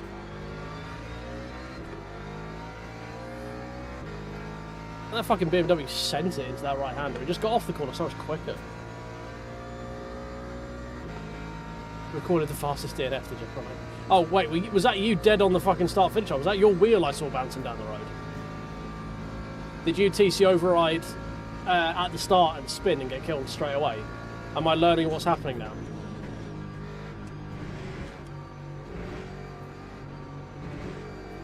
Oh, Mac snapped. Right, okay, yeah. 2 and 2 is very quickly forming 4.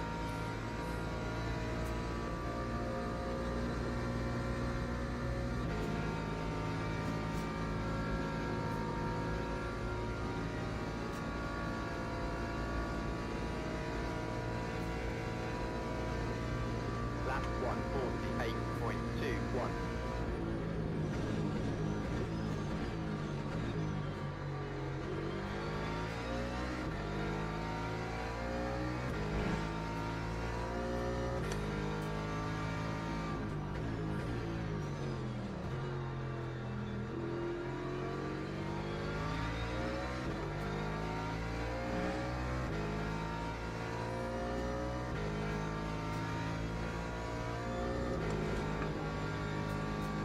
That's weird.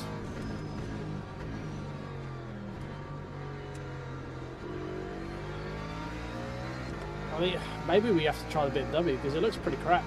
If you can get it like in a good window. I mean, Alex is quick in the BMW anyway, so.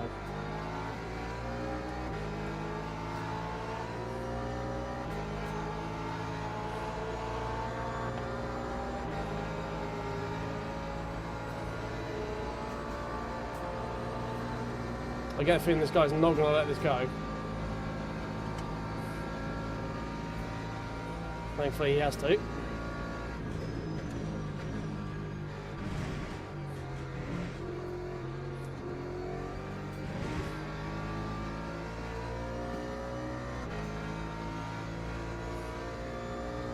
Up to P14, we might actually be bothering a top 10 at this rate if we carry on. We are sat behind 2 BMWs though, so maybe not. Man, that Porsche is so slow in a straight line. That's the problem with the Porsche, that I just can't drive it anymore. It's just too slow in a straight line. I'm not quick enough for the rest of the track to offset how slow it is in a fucking straight line.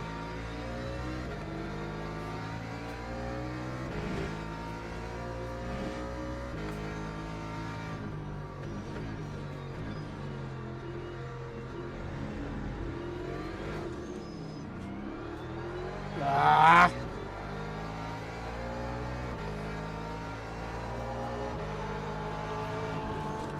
Fuck me, man.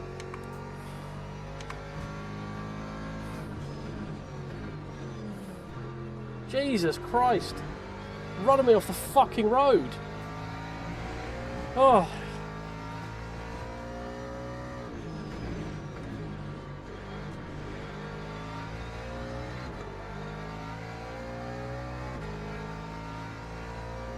What the fuck was that? Just decided to turn right at the entrance when I was next to him. Yeah, I'm just gonna scurry off into the grass there, buddy.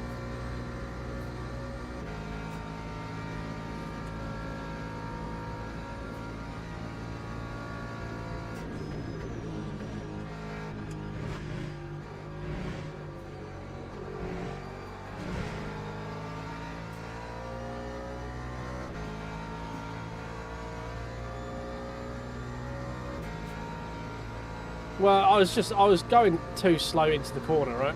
Like, I knew it was going to be too wide. I knew I was going to lift. I didn't want to do it right until the very end because I want to make sure that his line was as tight as possible.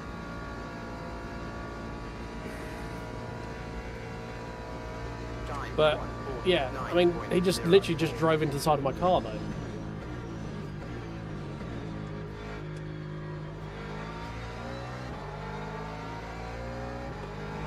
You know what I mean? Yeah, directions.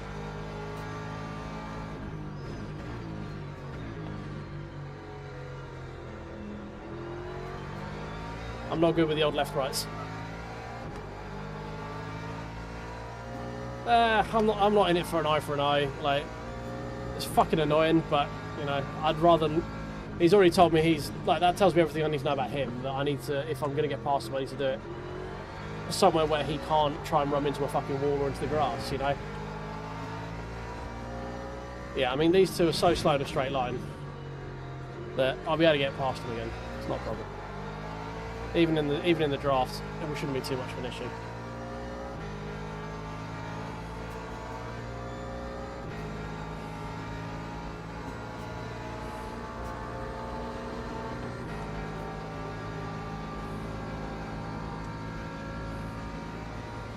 No, Browning's already backing out of it.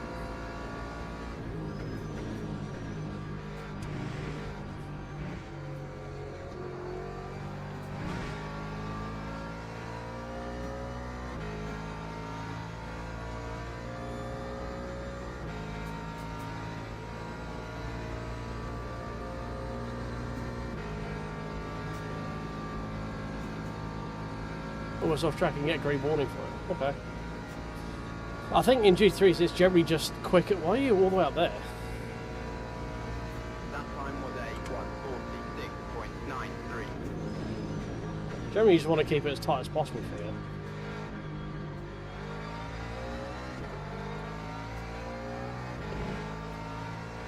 I've found, like, you're generally quicker the closer you are to the right hand side.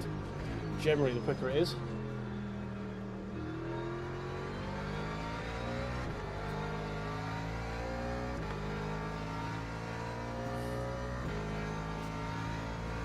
Yeah, I didn't get it. I was like, I don't know why are you up against the wall?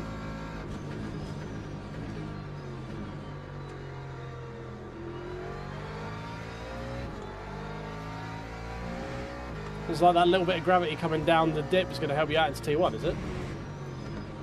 Ah, hit the grass again. I'm trying to maximise the entry into this corner. I keep just clicking the grass and the car goes a little bit deep.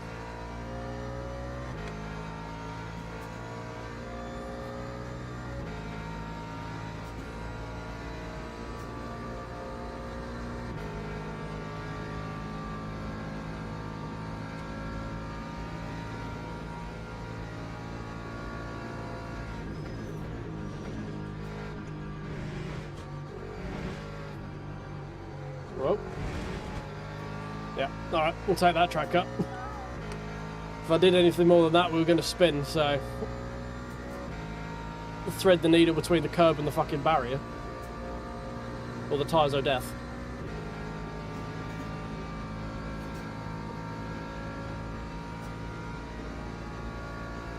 But I think we would have been close to bothering the top 10 if we hadn't had that little incident.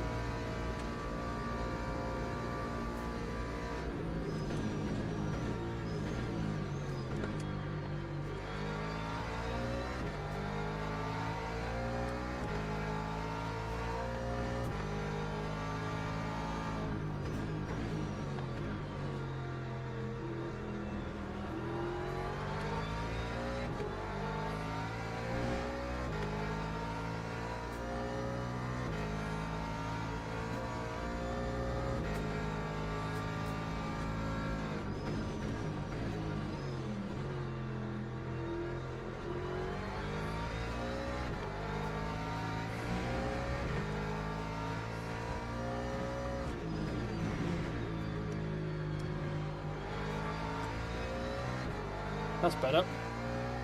We're a lot closer this time. Don't know if it's going to be enough, but we are closer.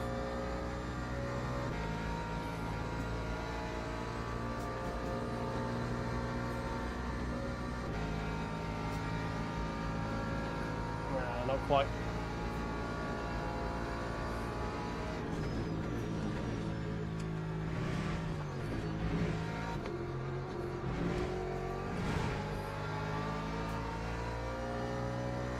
I had to downshift a second in the middle of that to make sure I didn't drive into the back of him. We might be in the position to send it here, depending on what he does. If he goes for his weird along the wall line.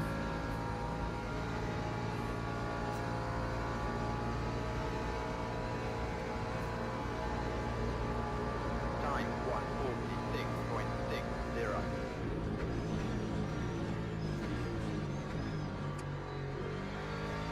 Alright, I'll do.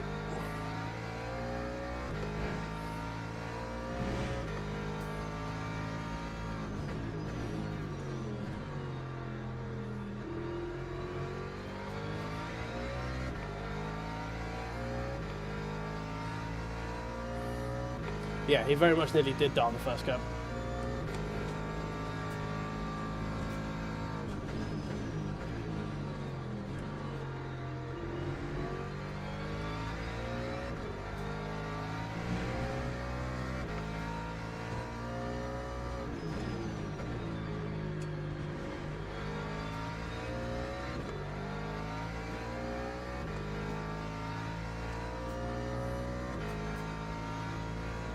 Murder incoming. Hopefully not.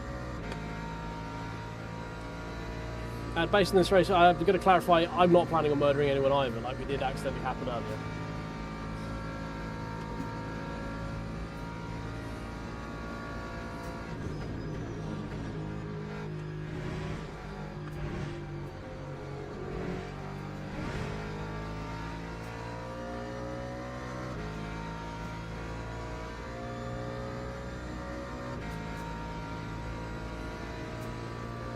Yeah, there's that guy we were behind there, Zotta.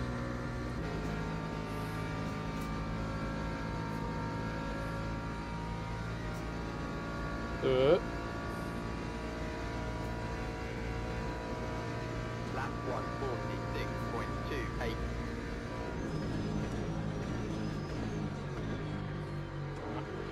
I think I'm braking too early in that corner.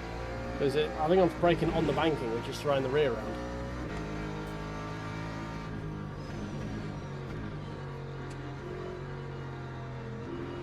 So that might have been what accidentally got me killing the other guy earlier as well.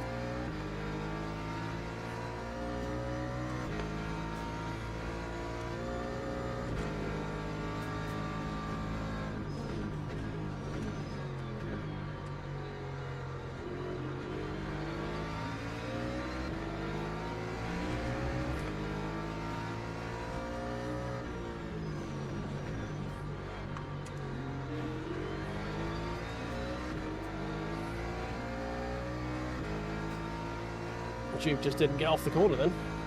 Wasn't even on the throttle.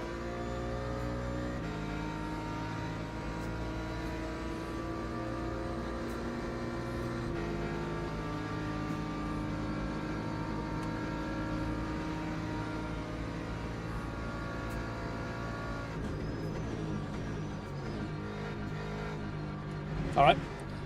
See you later. Didn't touch him, Runner. Didn't touch him. That was all him. I'm innocent. If the glove does not fit.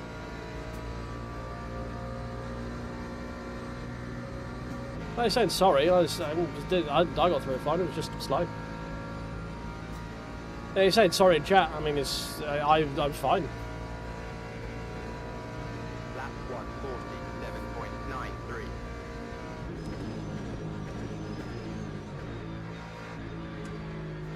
He didn't touch me. I gave him enough space. I think he added a little bit more as well if he wanted to use it.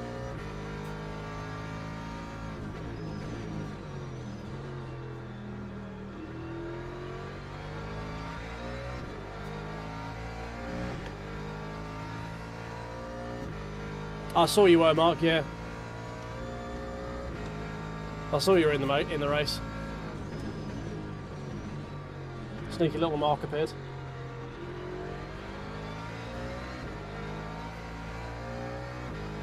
Still potentially a top 10 finish here. Even with all my abilities to try and stop that from happening. How did you bid it? Was it the Lord of the Bus Stop? Was he displeased with your offering?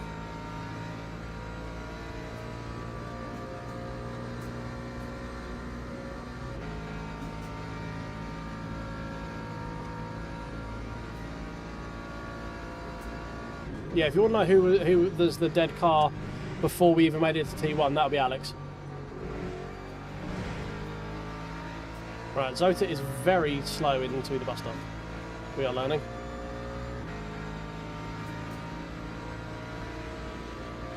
We also know he goes defensive quite aggressively.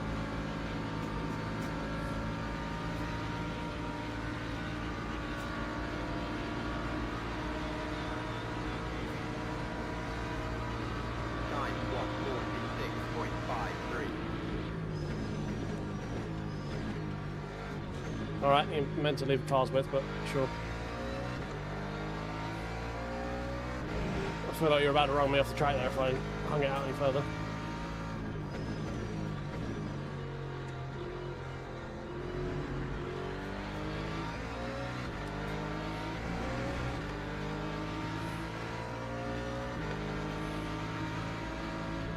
Can't see the fucking corner.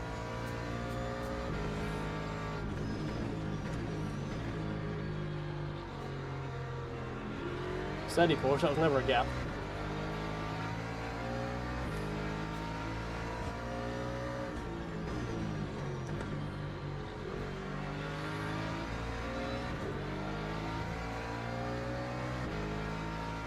Seems to be the traction areas where the Mustang seems to suffer the most. They always seem to drop time. Whether that's just a skill issue or not, I don't know.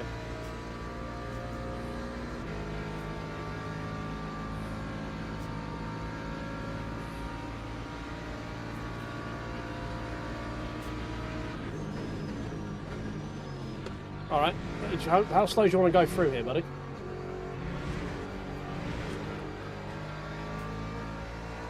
Fucking hell, he's so slow through there, man.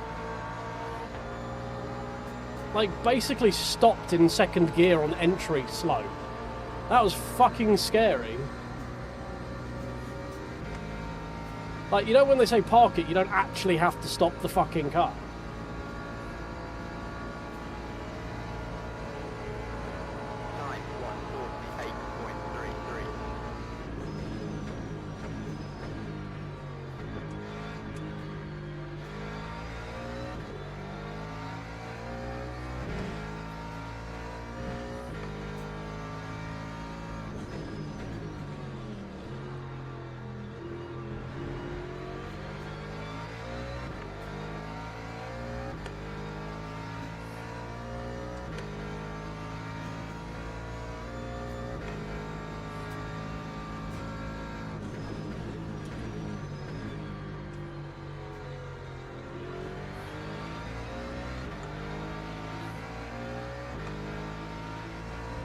They're pretty fun.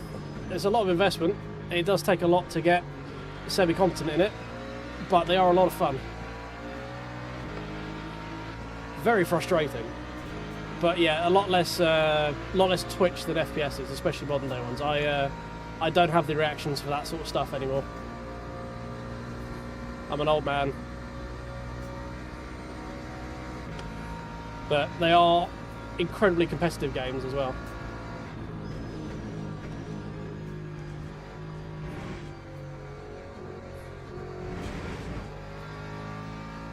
That was horrific, but fine. We'll keep the position, hopefully. I was tempted to bail around the other side of the tyres, but...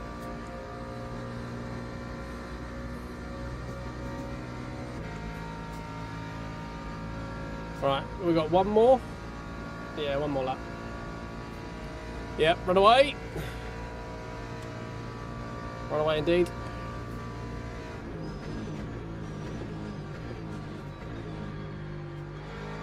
You wait, now he's behind me, he's going to put in God tier laps. Bro's going to start driving 45s.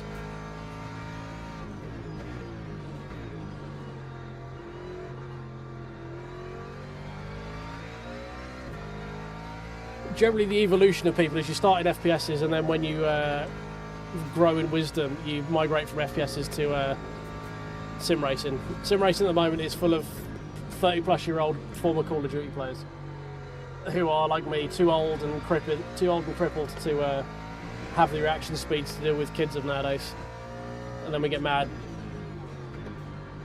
when we keep getting drop scoped with whatever modern tactics are nowadays.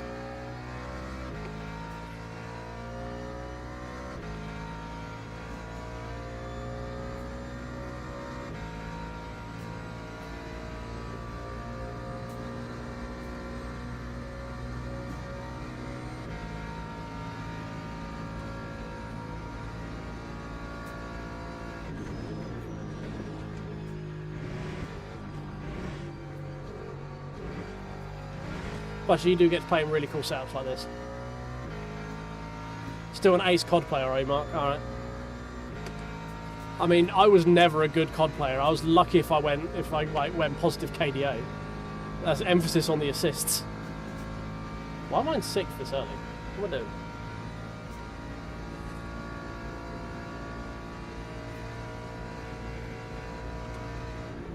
Oh, right, we'll take P11. We probably could have got maybe P9 out of that if we didn't mess up so much, but we'll take P11. That's a solid result. Right, who did I kill?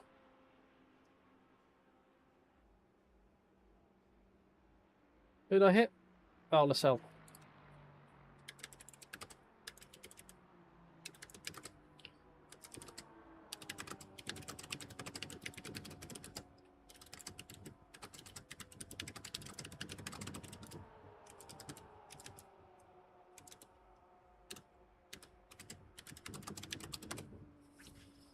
Well, we've apologised for that. If he wants to be a dick anymore, he can be a dick. It's a different set of skills. Like it's a lot more patience. I mean, it depends on your shooter, right? If you're it'd be a lot similar if you're like a Rainbow Six kind of guy. If you're more like or a call it CS2 or CS:GO, whatever the current one is. There's a lot more patience involved, and it's muscle memory, but it's like full body muscle memory, and yeah, it just takes time. Like these guys up here are properly cracked. Like these are some of the fastest people in the game right now, kind of cracked. So if you don't know much about sim racing, each lobby is done into splits, which basically the fastest people are in the higher split, so it goes from 1 down to 6. So these are the fastest people in the game at this moment in time for when this race started, and then it orders it based on your rank. And these car numbers are where are they gone? These car numbers in the middle here are to do with how you rank in this lobby as well. So this guy is the fastest person in the fastest split who's doing this race right now. So these are some very, very quick people. But these are guys who have like thousands of hours in it. But yeah, you can get pretty cracked in this if you really go down that road.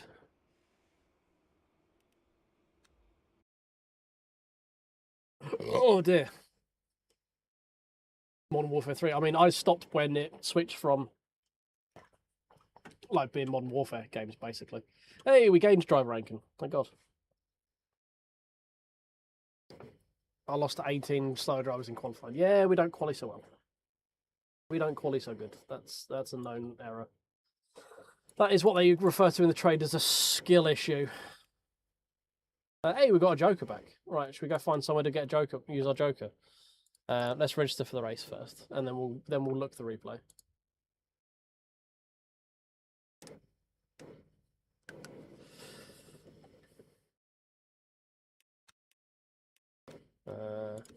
Just gonna rinse repeat the Mustang. There's definitely time in it. I just need to be better with it. Yeah, we're flirting with Silver 2. Every single race is like, are we going back? I don't want to go back. I don't want to go back. I'll be good. I'll be better. Like every race that isn't like, if we don't qualify top 15 and finish top 15, every race is like, are we back? Are we dead? Right, we're registered. Let's go look the replay. Fuck me, it does go to 30 races. Jesus Christ, man. Yeah, okay. If this is just cumulative up to 30, if it's 30 perpetually, this is the most redundant thing that's been added to the game. At 30 races for a Joker, give over if anyone is going to fucking complain about it. It has next to no impact on fucking anything. 30 races to remove one. If you're saying that's shit cheating, then you need your head checked. Because, yeah, no fucking way. Like, just make it 15. Just make it 15, permanent 15, and leave it at that. Like, removing 1 in 15 races. It's fine. Load replay.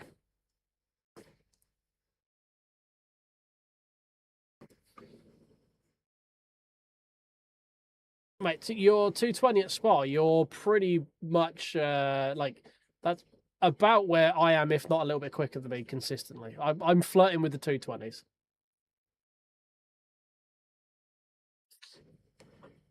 Did 3 races at Monza multi-class. First two got hit and do repairs. Lost the trusted driver. Oh, not back to blue. Oh dear. Started 13th, game 5th, and went up 2 hours in DL. Very nice. Bit of a mixed bag then. There, Kev. Yeah. Right. Let's watch Alex be a dum-dum.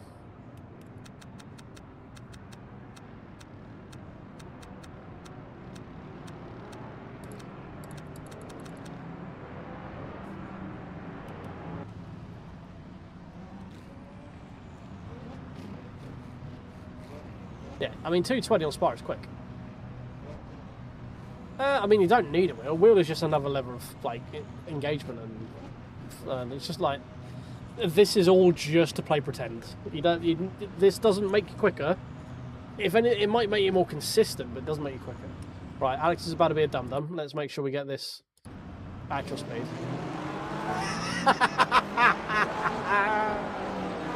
Oh, dear. Oh, that's just that is probably one of the most pathetic crashes I've ever seen.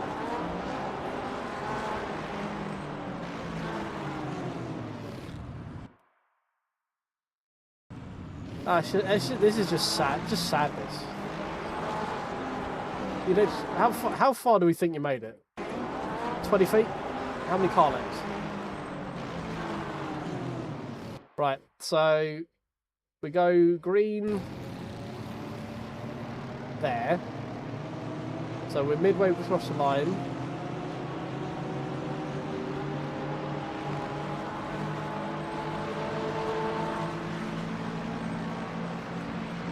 So your race ends in, where are we at? So there, and then I think we crash over here by these steps. So that's 1, 2, 3, 4, say 5 Armco. Yeah, 5, 6 Armco. So what?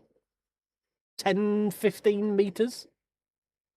No, it didn't cross the line. No, about 15 meters. Your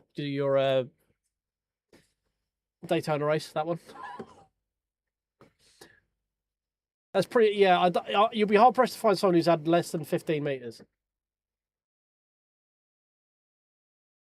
Jack Albin said, "Well, there you go, claim to fame." Did he do that in hyper though? Yes, Kevin. That is far too much to ask. How dare you even? How dare you even insinuate that be a possibility?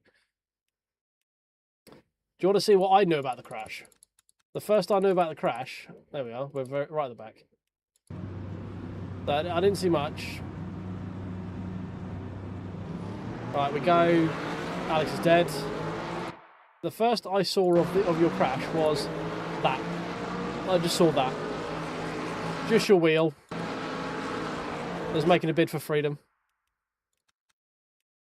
We're just coming along and I see this. Like, oh. Okay. I thought it was a Porsche, to be honest. I thought that was the Dayglow Green Porsche over there. Oh, dear. Right, what happened to Mark as well? You died on lap 3, Mark. Oh, I thought you made it longer than that. Was it the kink? Oh, that was you. Oh, you were flashing. Oh, okay. I did not realise that was you. Was it me? Did I take a cheeky dive up the inside of you into this turn on the first lap? Or was that another white Lex or something? Might be using the same livery. Is that it? That's not much. It was you that I did that. Okay, right, fine. I thought I did, like you can scroll back and go, what the fuck is that Lexus flashing me for? The fuck does he want? So it's a perfectly fine move. It might have been a bit aggressive, but it's fine. I might have got a bit angry as it was you. I was like, what the fuck is this dickhead flashing me for?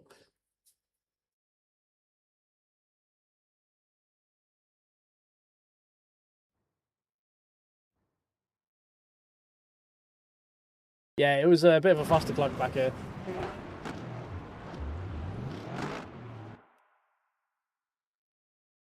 Lap 8 was your death. Oh, you did it without actually touching anything then. Would explain why lap 8 is so long. I was looking going, like, I thought it would give you instance of, do I have to have trackside for, okay. This is, yeah, so trackside is the one we want. Oh, you've done that well. It's considerate you're putting your scrap car up on tyres already. That's very considerate for the scrappy when he comes in with the forklift.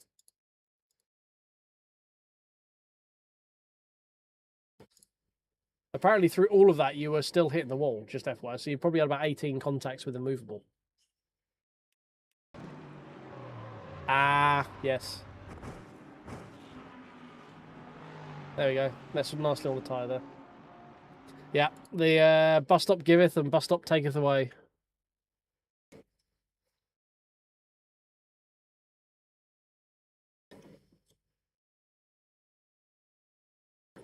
Not Liverpool, no, because it's only got one wheel under them. This is more Birmingham Bradford kind of deal. This one, Liverpool would be on fire. Birmingham, everyone would have been nicked off of it.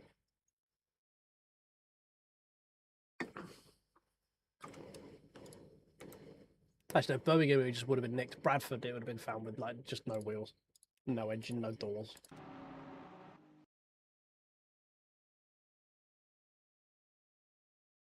Oh, right. Well, that one went a little bit better. How many splits we got going on now? There we go. Split. Uh-oh. This is far too high up the list. I don't want to be here. This is cause for concern. I need more quicker people. Fuck me, there's so many silver drivers in this. I suppose this is silver racing, isn't it? Well done. Oh, there's so many silver races.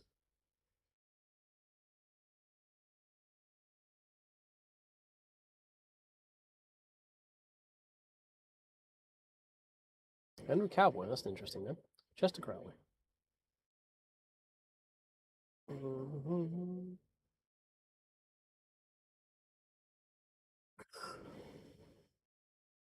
Oh dear. All right, Mike. Cheers, mate. See you later. Cheers, Mike, as well. Have a good evening. I'll leave off. Sorry, I thought you said I'm off. Sorry, I can't read now. Are you a Birmingham Brummy? Are you a Brum or Brum adjacent? And then Mike.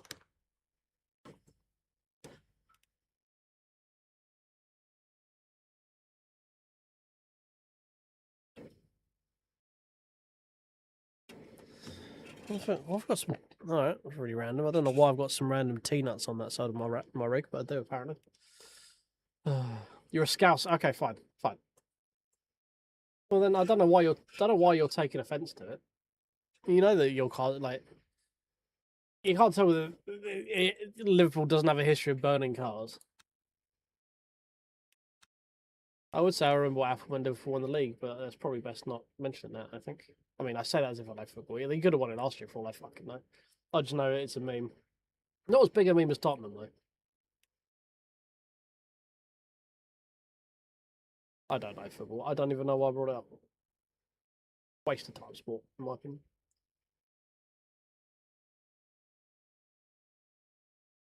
There we go. Right.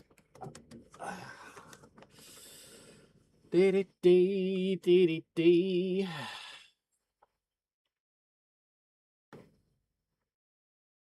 Right, I think we'll probably make this the last one of the evening because I need to do a quick voiceover thing so I can finish the video tomorrow or tonight actually before I go to bed. I think I'll be back tomorrow. I don't know how much more Daytona I want to do though. I'm kind of getting a bit bored of Daytona. Maybe we do Monza. I don't know. I'll figure out. There should be a video out tomorrow if I can get it all sorted. Load. I should be able to. I've only got one person in at work tomorrow and he's right at the end of the bloody day, so I'm not exactly swept off my feet. That's fine.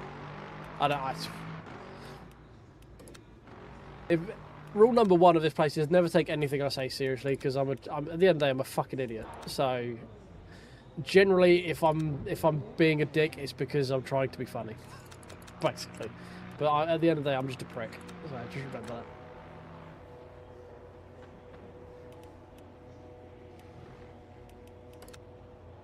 Whatever you do, for the love of God, don't tell me you're offended by it, because I will double down.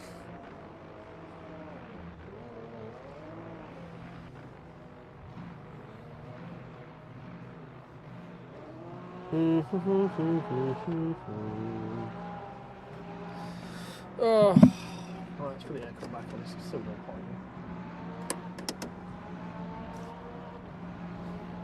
Oh dear, right. Well, while we wait, if anyone hasn't, if you could tickle the like button. If we've got a few people over on Twitch, if you're not following, if you'd do me a favour and tickle the old follow button, that'd be great. They're all the buttons you're looking for are in a this or D direction if you look at that webcam. And in game orientation, that would lead down there if you're looking at the other webcam.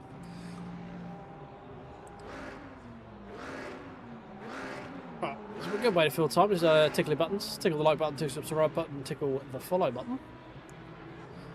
Got 25 watching, 25 likes. There you go, perfect. Perfect score. I know not all of you have probably done it, but we'll call that a perfect score. Oh, never mind, we've got up to 28. So people got to do the like button again now. Sorry, you had an out for a minute. No, you don't. Oh my god, why am I... Well, I know why I'm yawning. I was out for a bit of sleep last night, that's why I'm yawning. Right, we need to get out pretty quick. That one... That all looks fine. That all looks fine. There we go. All the winged insects are in your house. Yeah. Well, I'm kind of glad they're not in here. I mean, truthful. I mean, yeah, that is part of the reason I don't like playing first-person shooters. Is I know there's a lot of exploits out there, especially for games that have been around a long time, and I just don't know what is skill issue and what is quite legitimately someone just cheating, and I just can't be asked to deal with it. I know a lot of them have cheats in it, and if I know I'm playing a game that has not an insignificant amount of cheaters floating around in it, I just start getting annoyed. So, as per my rant earlier on, or not my rant, my TED talk, if I get annoyed playing a game, I've long since learned to just stop playing it. My life is too busy doing other stuff that annoys me. I don't want to do this. Then, like, I don't want my recreation to annoy me.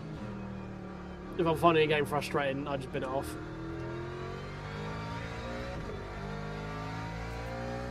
Yeah, well, there's cheaters slipping into here as well in their grip packs and stuff. Like, I don't know what it is, but some people feel the need to have their EP so big that they all cheats are basically just ep.exe. Yeah, well, I mean, that's kind of Ubisoft thing. If you're running aimbot and people are just running around rampant to it, it can't be difficult to figure out and ban. So TF2 classic. It's part of the reason I like League, because it was all server based. Like, he didn't really do much client side, so there wasn't a lot of ability to hack with stuff. At least in League, you knew most of it. Like, the reason you lost most things in League is you just got outplayed. It was just a skill issue. And there is, while of frustration, there is at least a nice sense of comfort in knowing that it is just the fact you're bad at the game.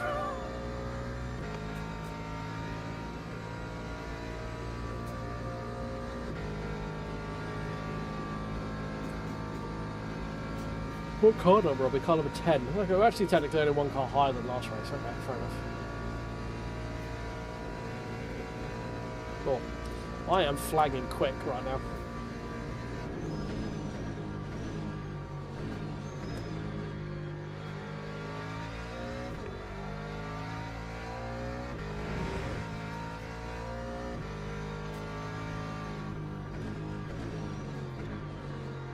That's what I get for staying up so late on a school night.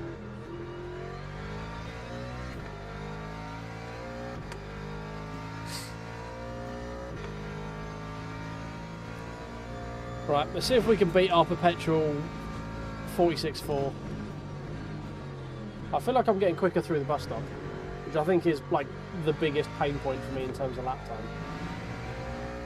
The ride height definitely helped.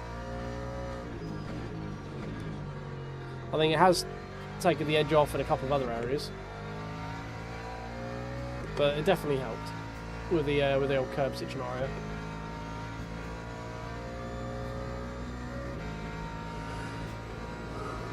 Oh god, stop yawning, you fool.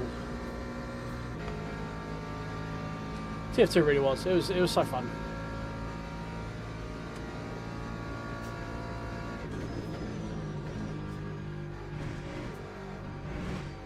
You mentioned to go back league racing, is your one concluded now, is it? I'm waiting to see if I get off the reserves for the next TSC one, Fast 5, I think it is. I'd like to have more time to be able to do a league, I just can't commit to it a lot of times, probably. Just based on the hours I'm available. And the unpredictability of my availableness as well is the main hindrance for me. Because like, if work runs late and I haven't had dinner in time and I've got a race due at 8:30, like, that, if I get out at work on time, eat, and I can be ready by 8:30, if anything stops that from happening, then I just won't be. So I'm very concerned about wasting other people's time and taking slots away from people who could be more reliable, because that's just better for everyone else involved in that league, right? So I'm overly cautious when it comes to that sort of stuff. Thankfully the TSC ones are on Saturday, so I finished at 6. So being available for like 8, half 8 is a lot easier to manage. It's not 100%. Like, there have been times where I'm literally coming in from work, basically getting changed and jumping in the rig. But they are less frequent than if it were on a Thursday.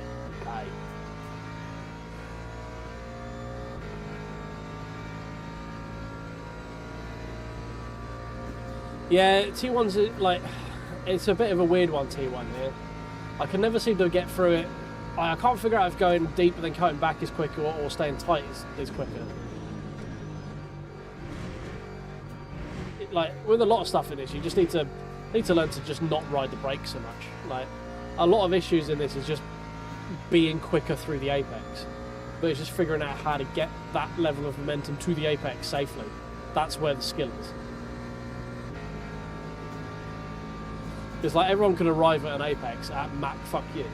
The problem is then getting the car rotated while maintaining as close to Mach fuck you as you can get.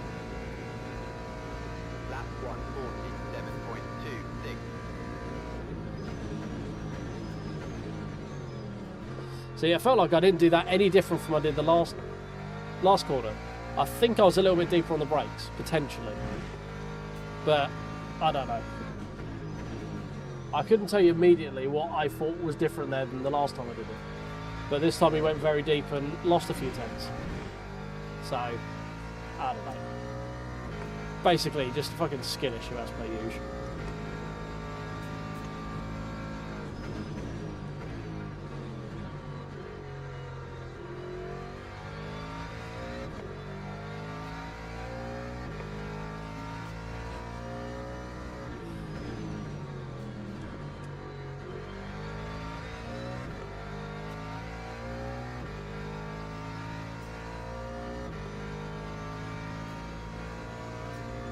Yeah, it's easy. So just be faster. Alright, cool, thanks for that. That's really good advice. Just be quick. Fuck, why didn't I think of that?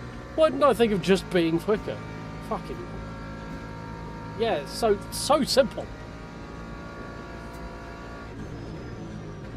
It's like, hey, have you thought about not being shit at it? Like, you know what? I haven't. Actually, you might be fucking onto something there. Have you thought about not sucking anus? That's kind of off-brand for me. I'm not sure I'm comfortable doing that. At least we got out of the pits quick enough to actually get another lap this time. Because we need it.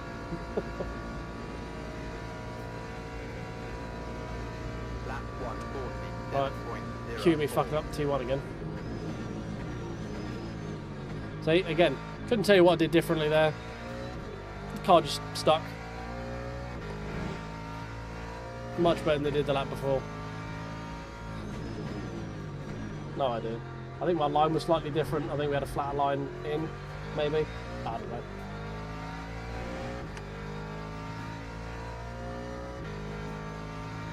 I mean, 204 at Sebring is not terrible. It's not obviously like it's top spec, but there's only so much you can learn by comparing yourself to those guys, right? You also need to remember that these are top split guys are people who have no life the fuck out of pretty much every sim racing game they've ever played. So if you haven't done that, you're already at a deficit before you even fucking start.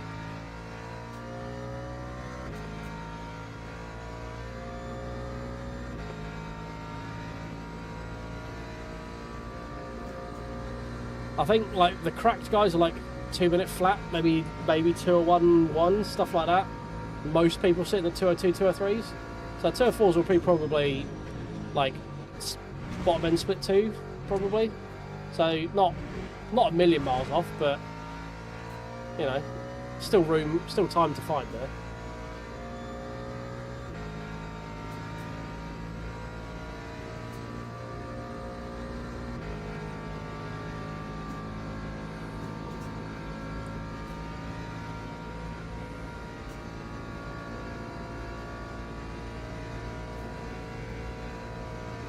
Lap 146.62. Ah, we didn't get our 46.4. Boo. Uninstall. What even is this?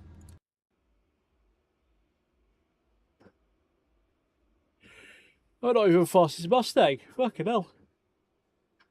Oh dear. Definite time to uninstall.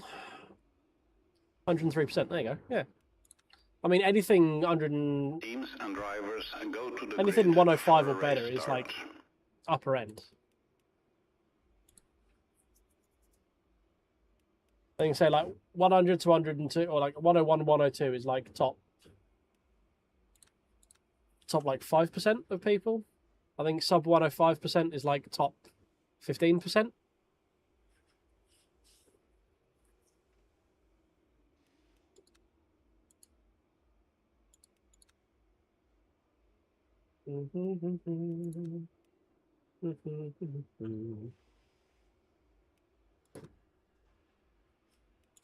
Yeah.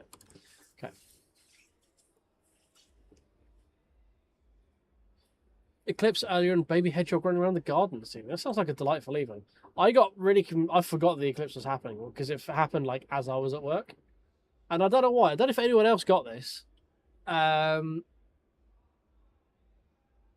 like I was outside and I don't know, everything just felt a bit weird. I don't know, like stuff just felt off to me. I don't know what it was, but I was finishing up work doing the last couple of bits, and I was like, why do I feel just like uneasy? I don't know if it's like a hue shift. Maybe the color balance was off from what it is because of the eclipse and stuff. I don't know. The light just felt weird. I just had this weird, uneasy feeling around me, and I don't know. It might have just been me. I might have been chatting shit. I was quite dehydrated probably at the time, so it could just be that. But it was everything just. I mean, it wasn't nature. I work next to a Matalan, next to a main road and a set of traffic lights. My nature is like the cars doing first gear peels down the roads next to me. So.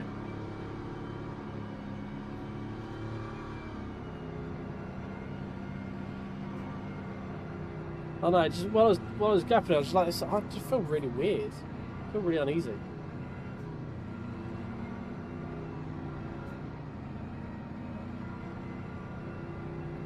It never got that dark here. Like, I watched it sort of go over. It sort of skimmed across the bottom of the sun from my angle. Like, the bottom half of it was kind of covered for a little while.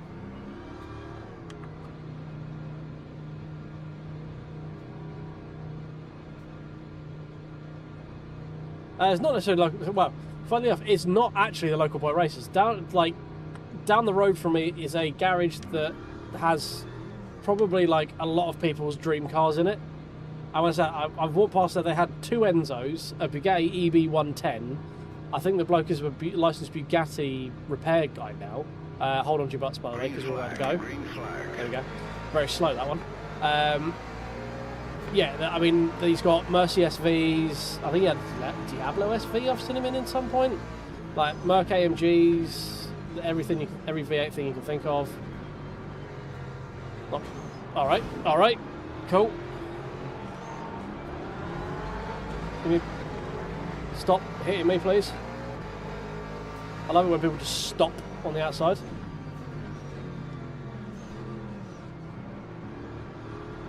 Well, there goes a semi-okay qualifying.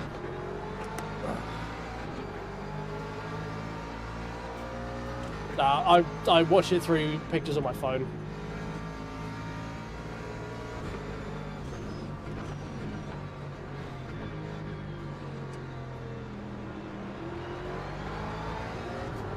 Whoa, the rejoin. Oh my god, what happened to the Porsche? Are there any more panels I can get damaged?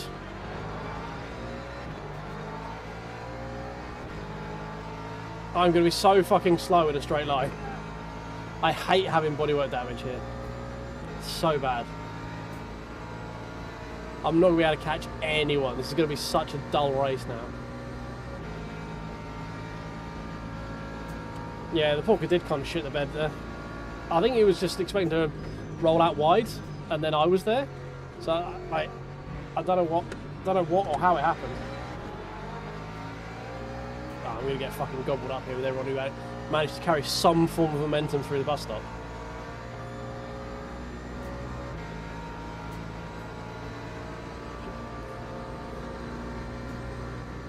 Oh yeah, I might have thrown a couple of glances at the sun and realised it was a bad idea.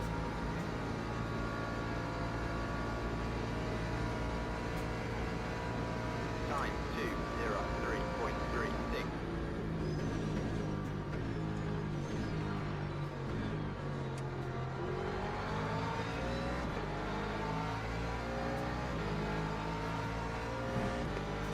A little bit opportunistic, that one.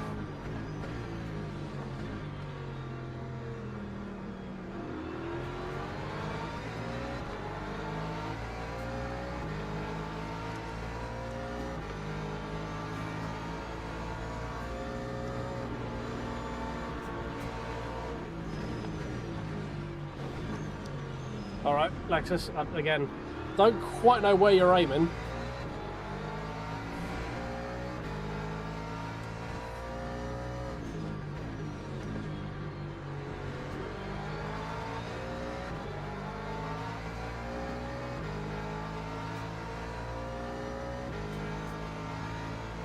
Yeah, I've almost got full house.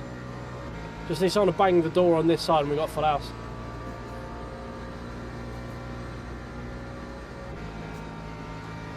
I need these two to stop trying to fuck each other and figure out who is the dominant one in this relationship. Currently they're both wrestling to be on top and they're both doing a very bad job of it.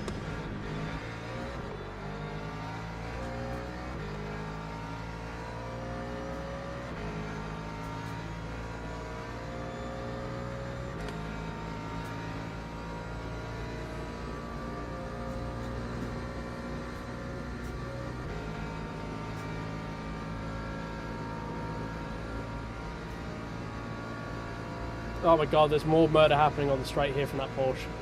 Yeah.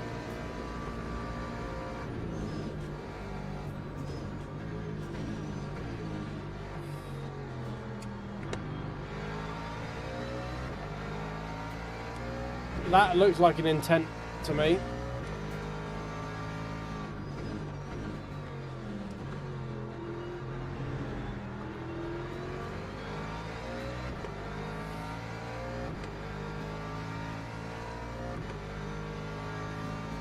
Yeah, looked very intent. There's like door banging and then Mustang was sent into a wall.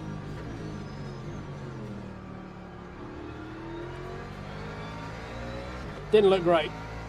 That Porsche's been a bit of a helmet already this race as well.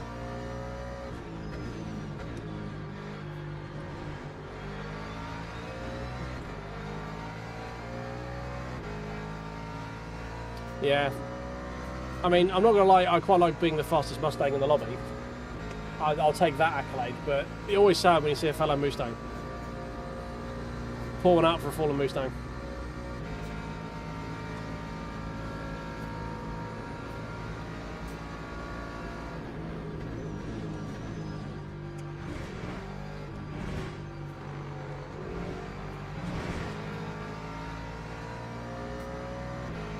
First time this race we got through the bus stop without it being an absolute fustercluck. First time we went through in first gear, second time we missed the entire fucking corner. And that's how we made it.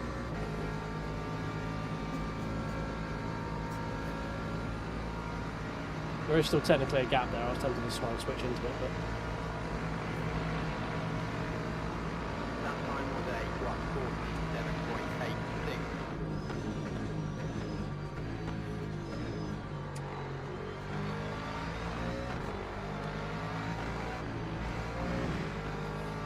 a little bit naughty cutting me off there.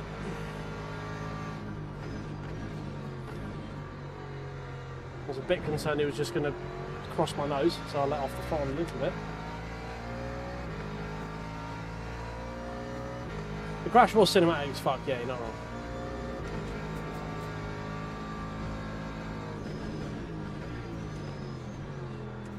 I don't want to get caught fighting this Mustang for the next few laps because we're just losing time. Like, a lot of people don't seem to realise that Daytona you kind of want to just play around with people with the slipstream and that it's quicker for your race. People who defend into the bus stop lap after lap after lap, it's kind of like just a really good way of having a very slow race.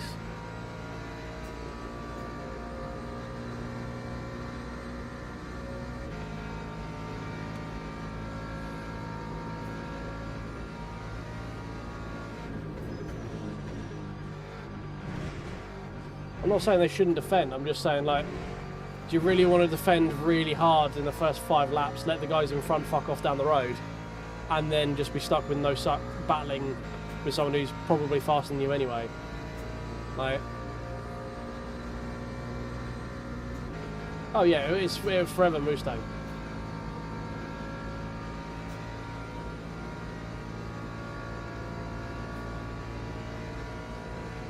That time was a 1:47.87.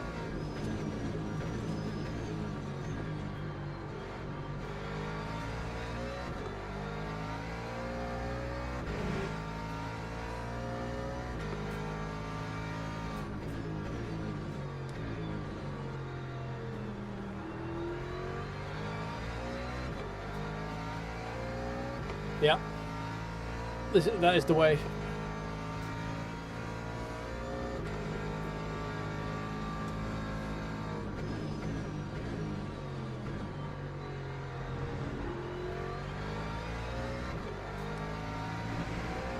I mean, fair play, Patrick's making me eat my words.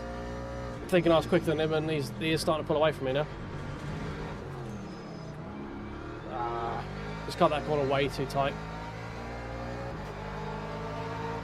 This is not what I wanted, but at least we're next to a Porsche, so we should be comparable in terms of straight line speed.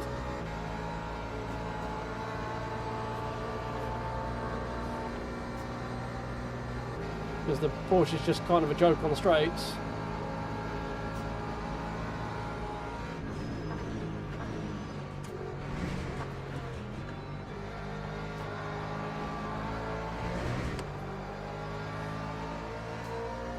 Again there, look, just a really good way of being very slow through that section of track.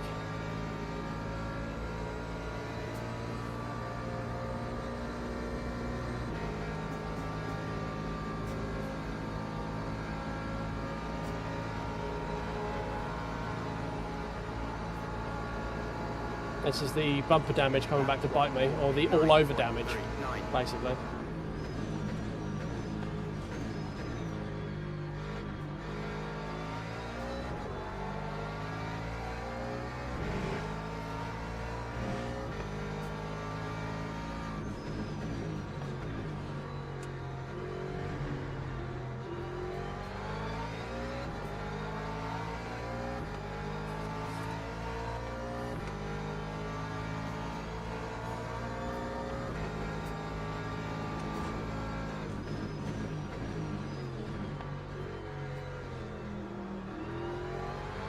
Come on, man, stop. I don't give a shit about defending, just go.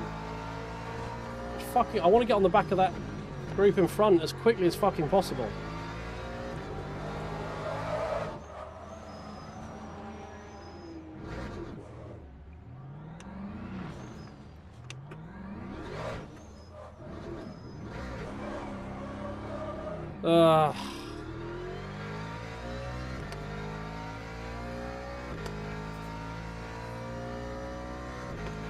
Well, this one's fucked. We're now massively damaged in terms of bodywork, and it just cannot catch anyone.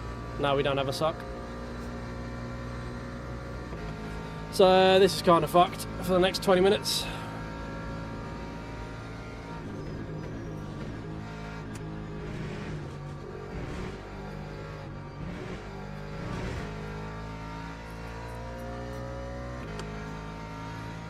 See what we can get out of it. Maybe there's some more deaths or something, I don't know, but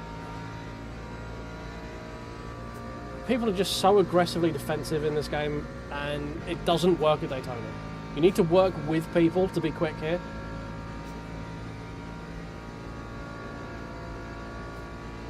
I mean, you saw how big a gap the guys in, like 3 seconds almost they cleared, because we ended up going 2 by 2 through the bus stop once. Like, we're about a second off the back of them before we went into it, and then by the time we got out of it, they were like 3.5 seconds down the road.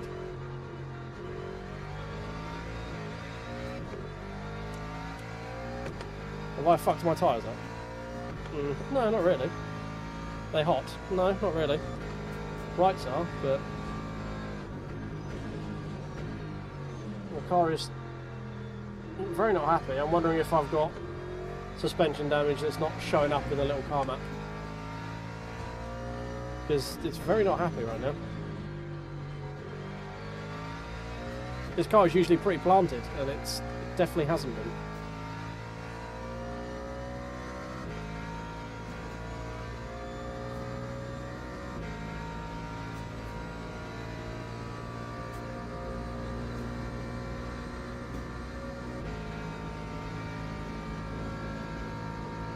Yeah, I don't know whether it's just the rights are like quite hot compared to the lefts or something. It just seems to be spitting me out a lot.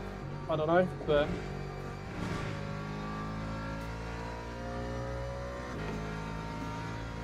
so the temps are like fine. They're all below 90, which is the important thing. The rights are a little bit warm.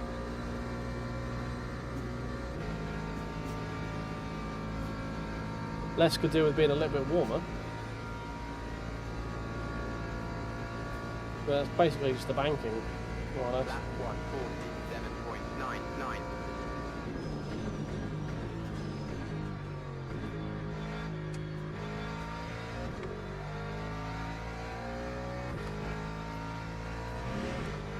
147.99. No, I'm not doing sim racing, I'm just bad.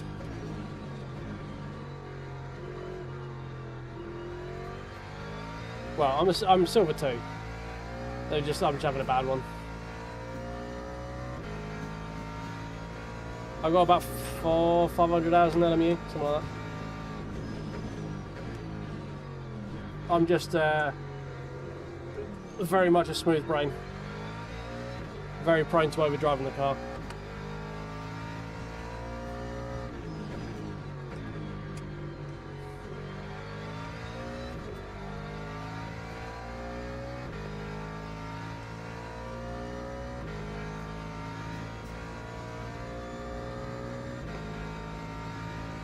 How slow in the straight line with this damage?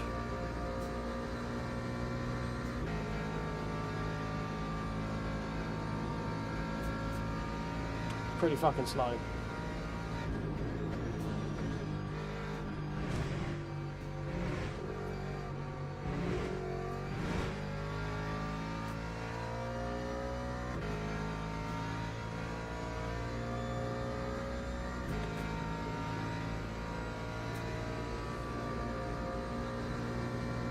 Yeah, I mean, generally my issue is I don't roll the car through corners quick enough, generally.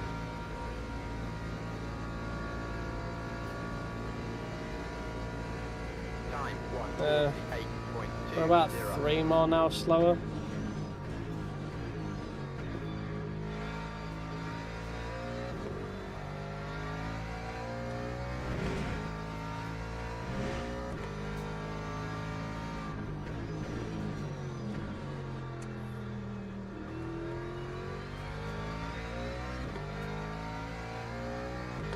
When I haven't got a busted car, I'm usually in the 46s around here. About 46.2, I think, is my quickest race pace.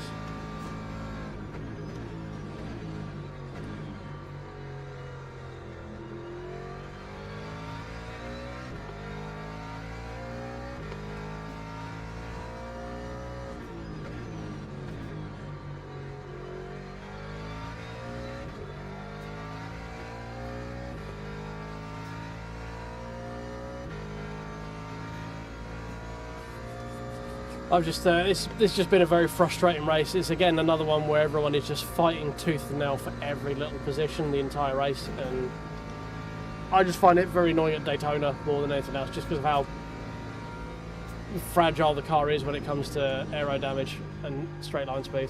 Oh, it's hard to miss the end of that. Going side by side through bus stop like 3 laps into the race is just idiotic to me, but you know, they're entitled to defend if they want to do it. It's fine. It just doesn't make a lot of sense to me. Man, just look at all the fucking delta just pissing away. That time was a 1:47.78.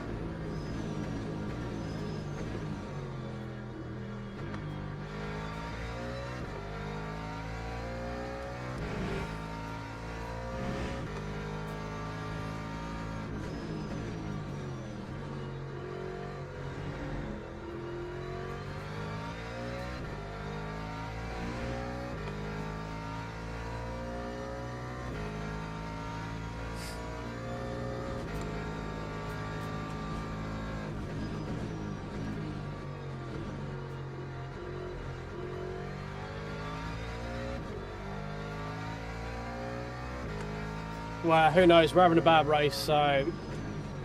But generally, the way it works is if I'm having a good race, everyone else is having a shit race. If I'm having a shit race, everyone else is the most consistent person you've ever seen drive a sim. Usually, the way it works. There might be a few freebies out there, but that doesn't usually be to anywhere near as abundant as when we're already having a good race.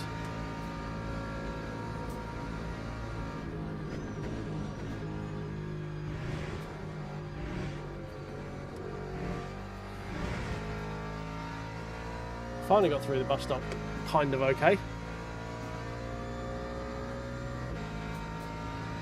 But we are falling away from the guys behind because we just can't keep up. Like, this is the bit where the aero damage just sucks. We're kind of getting the miles per hour, but it's just slow is the drag. 1:47.11.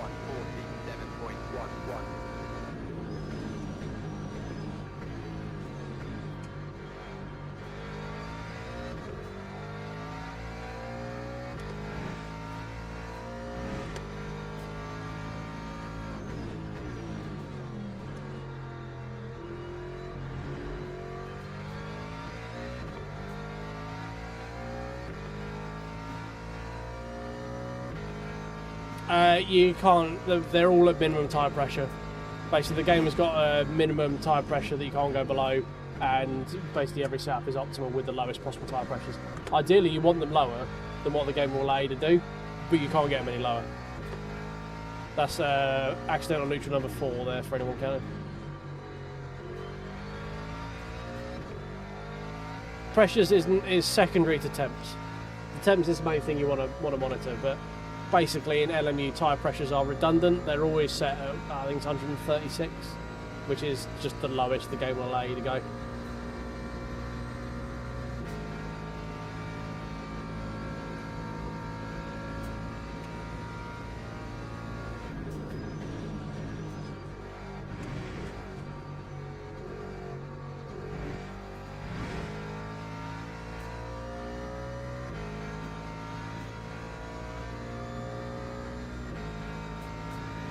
Yeah, we're just very lonely right now. The guys in front are slowly moving away, the guys behind are slowly dropping back. Not much we can do about it, except hope for some freebies maybe. Time 1:48.12.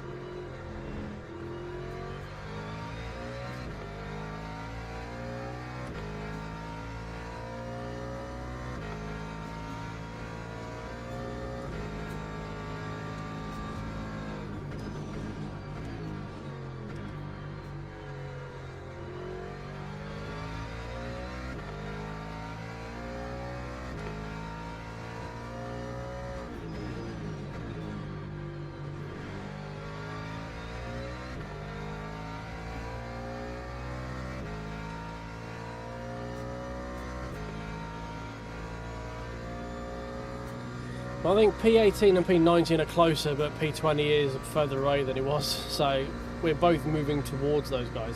They are very close. Maybe we get a bus stop. I mean, 17, 18, 19 and 20 are right there. Maybe we get an instant that we can take advantage of. Avoid the tyres.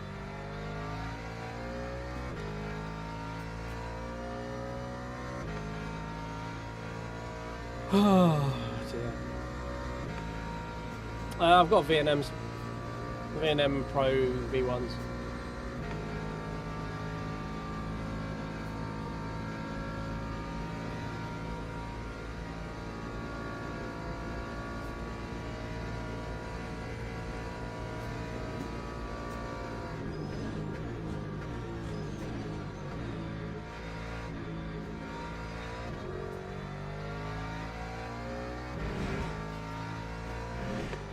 It doesn't help I'm tired, so I'm just making more mistakes. Like, my driving has got worse as the stream's gone on, as it usually does, because obviously we're now at 10 to 1 in the morning. So I'm just not braking as efficiently or as smoothly as I was, and inputs are probably a bit more sporadic than they were at the beginning of the stream when I was a bit more awake.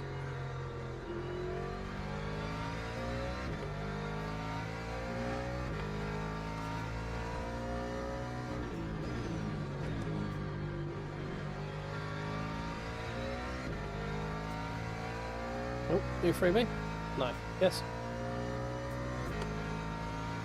Yeah, I do like the Moza CS Pro. It's a very nice wheel. It's very comfortable.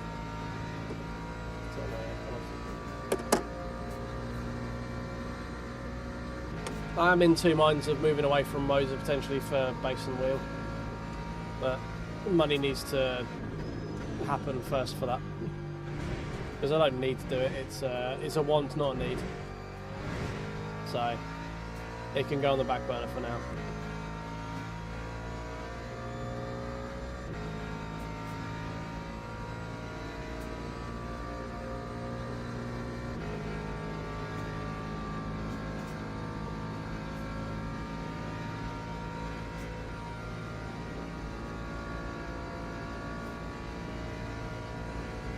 That time was a 1:47.22.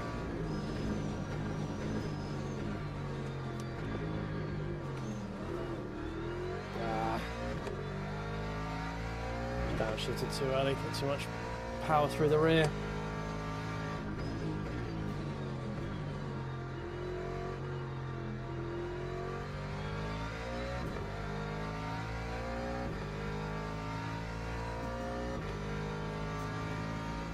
Yeah, I mean, that's the judgment call at the end of the day, isn't it? It's like, how much do I do this?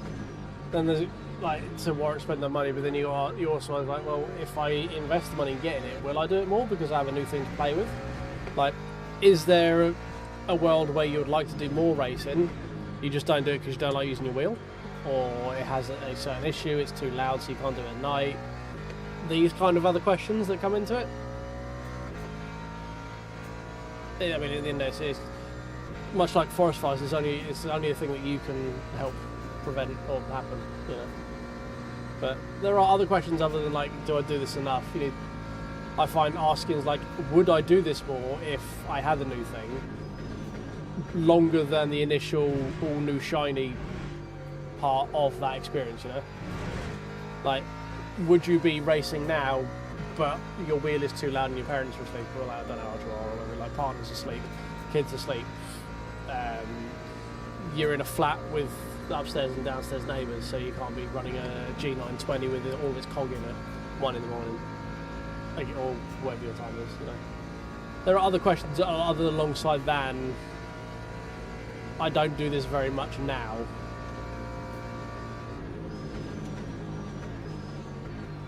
Is there a world in which if you were to have different equipment, that your usage would naturally increase because of that? Yeah. Not that I'm trying to enable you to spend hundreds of pounds on sim racing gear. Your life's probably a lot more, a lot better if you don't, if being truthful. But, you know, these are questions that if you do want to go further down the rabbit hole, that I find are nice things to answer. which is why I haven't gone for the new V&M wheelbase. It's like, well, do I need it? No. Why am I doing it? Well, I just want to try something different. I like telemetry-based force feedback over direct input a lot of the time. Like, I'm using LMU FOB, which is largely telemetry-based. But I'm only doing it out of curiosity, so I'm not going to quickly bin off my... I mean, the wheelbase and the wheel together retail is over £1,000. So I'm not going to, like... Well, it's 1,200 quid, pretty much, for the pair of them. So I'm not in a hurry to bin them off, you know? I mean, I've never had an issue with Moza. I've had lots of Moza gear. Never had an issue with it. I've had a R5, R12, ES wheel, CS wheel, CSV2, GS, KS Pro, R5, R12 and R25. Not had any issues with anything.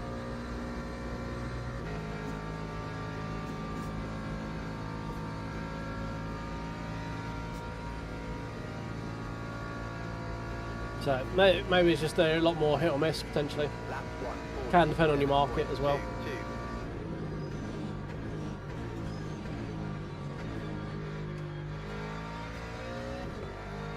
But yeah, I say personally, I have had nothing but good experiences. Pithouse software's been a bit hit or miss over the years. It's done some weird software stuff, but that can be fixed. I can safely say I personally have never experienced a hardware issue. Touch wood, obviously.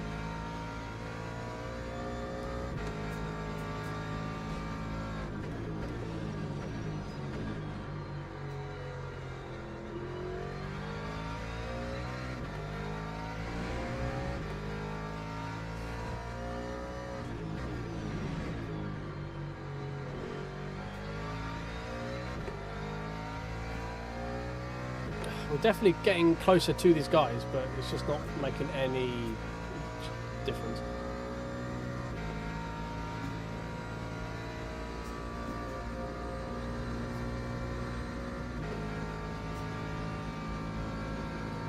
Yeah, there's always that little bit of play between the teeth.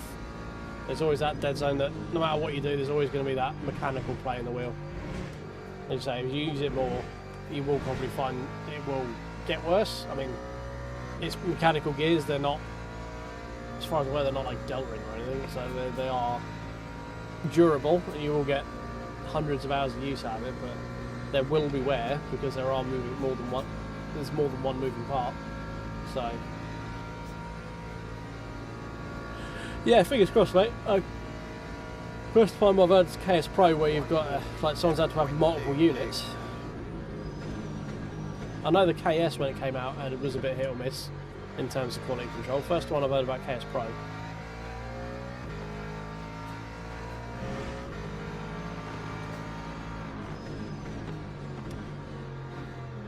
Alright. Didn't feel like turning in for that corner at your normal turning point then, no? Fair. I respect it.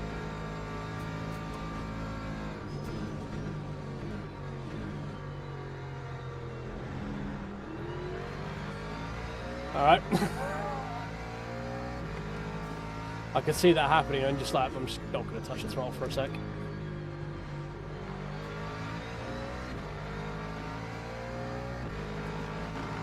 Fuck me. Oof.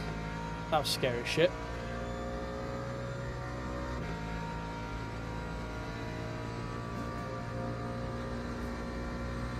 Right, yeah, second hand, yeah, it's always a question mark, isn't it? No, not SimLab, V&M. Oh, that's a wall.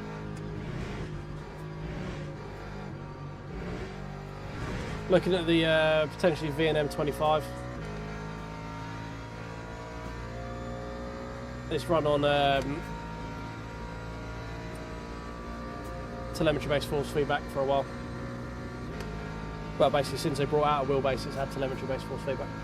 I think SimLab are going to popularise it. I think telemetry-based force feedback is going to be the way forward, rather than direct input, because you can just do more with it and you can fine-tune it better if you have sliders and stuff like that. Well, that was an incredibly dull race that very few people died in, wasn't it? Always the way when we have a shit race. Yeah, 3 DNFs the entire race.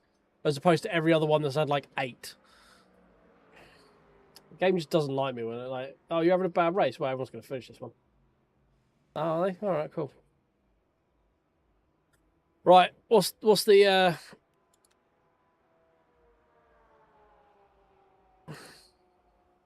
Dort's complaining you went from P6 to P21. I was like, well, I mean, the last bit you were overdriving the fuck out of the car. So that's not really on... That's on you, my guy.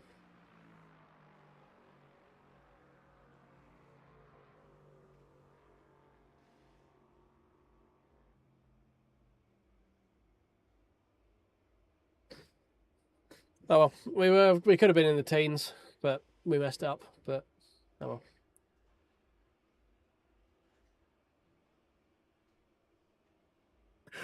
Flight stuff, yeah. Moza's good for that sort of stuff. It's changeable. What people complain about, yeah. Whatever. Right, are we back down to silver 1? Is that the one that broke it? Yeah, back to silver 1. Yeah. I knew it. Fucking knew it.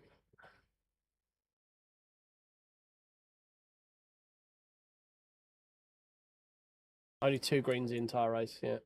Bad qualifying, bad race. Yeah. Did we get any greens in this? Yeah, 6 clean quali laps and 9 race laps, okay.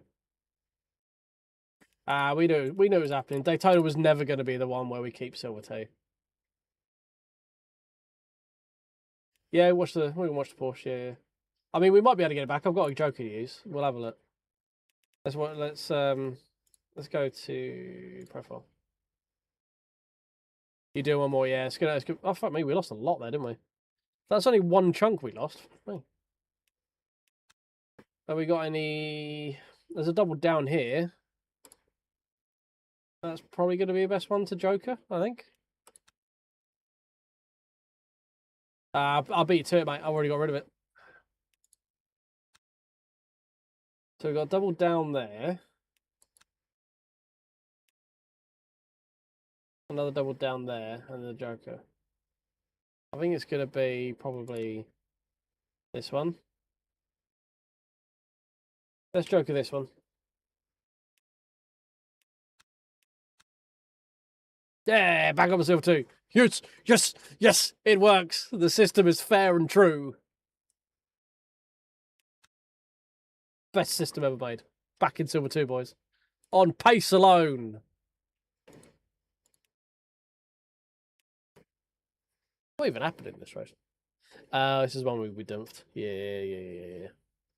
This is the one where we done goofed a lot, and yeah, we just noped out. I think it's the only DNF we had that entire week at Qatar as well. Yeah, silver 2, 1 chunk, boys. That's how big an impact that was having. Fuck me. All right, beautiful. I mean, it was 29 to my next Joker anyway. I just had one in the bank. Now I don't have one in the wood. You know, this is dumb. Like, at this point, the Jokers now effectively just do not fucking exist at this point. 30. This is going to take me like best part of a month to get, which is 1 Joker. And I stream this like 4 days a week, and it's still going to take me that long to get one. What we're doing? We were looking at the replay, weren't we?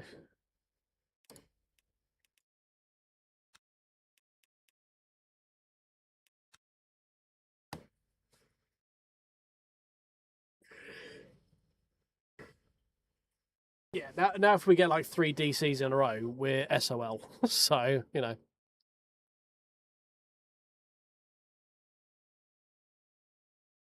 Yeah, no, because the 20-minute races are just going to be murder.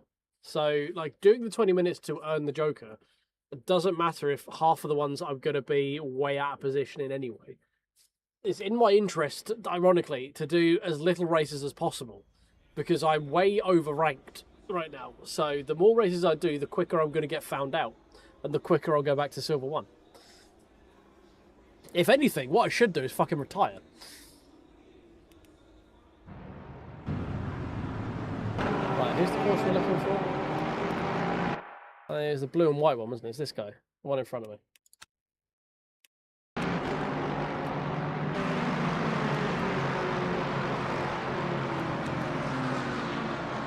That's not bad.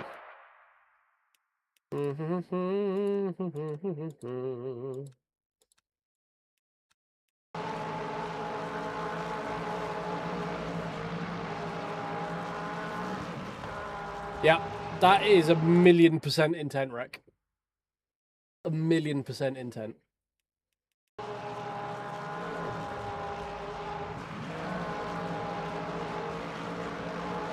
I mean, guy goes for a gap that just doesn't exist for a start. Like, and off track. You're now off track. Well, actually, does the black line count as race limits, or is it this yellow line? Which one is this? I mean, you're fundamentally, like, at this point, I'm saying you're off track. You are more on the apron than your tyre is over here. And you only make a space because you push the guy over. Like, that's the only reason a space forms. Is because you make one. Here. You tap the guy here. And that gives you a space back onto the racetrack. And then you just quite actively turn up and pit maneuver him. That is just a straight up moida, sir.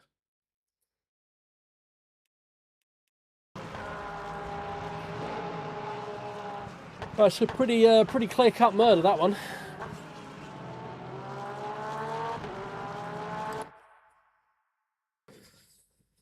Ugh, I think that's pretty much it, the whole race. The rest of it was just me fucking up. So there's very little to look at now. That one. No. I've dropped the keyboard and a lot of shortcuts have just been pressed. Let me just quickly try and escape out of all this. We've opened up OneNote. We've got trimming tool is live. I've opened up 4 help pages on Opera, whatever it is. There we go. Right, I fixed it now. Oh, right. Well, that is that, boys. I am very tired. I'm going to go have a drink and go to bed. Actually, I'm probably going to have an ice lolly and go to bed because I'm very warm.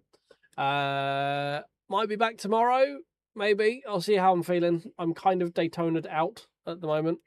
I don't know what other interest I have in this weekly races other than learning Daytona. I feel like I've learned Daytona enough as I can kind of be bothered to do. Maybe we do Monza. That kind of sounds a bit like murdery. I don't really want to do that. Spa sounds a bit dull in fixed. Laguna's only prototype. I mean, maybe we do one stint sprints. We could do a couple of Catalonia one stint sprints. They're probably kind of interesting. We haven't done a 40-minute race in a while. Maybe that's what we do. Oh no, is that LMS? Is that what's one stint sprint? Is that oh Daytona one stint sprint? Okay, no, maybe not. Maybe we do LMS Super 60. Maybe. Hour of Catalonia, fuel saving. It's kind of in my wheelhouse. But it's been a minute since I've driven Catalonia. So probably going to be off the pace anyway. Well, anyway, thanks for hanging out, boys. If you do me a favour, tickle the buttons on the way out. Like, follow, subscribe, all the buttons down in over there-ish. And, yeah, I'll be back at some point this week.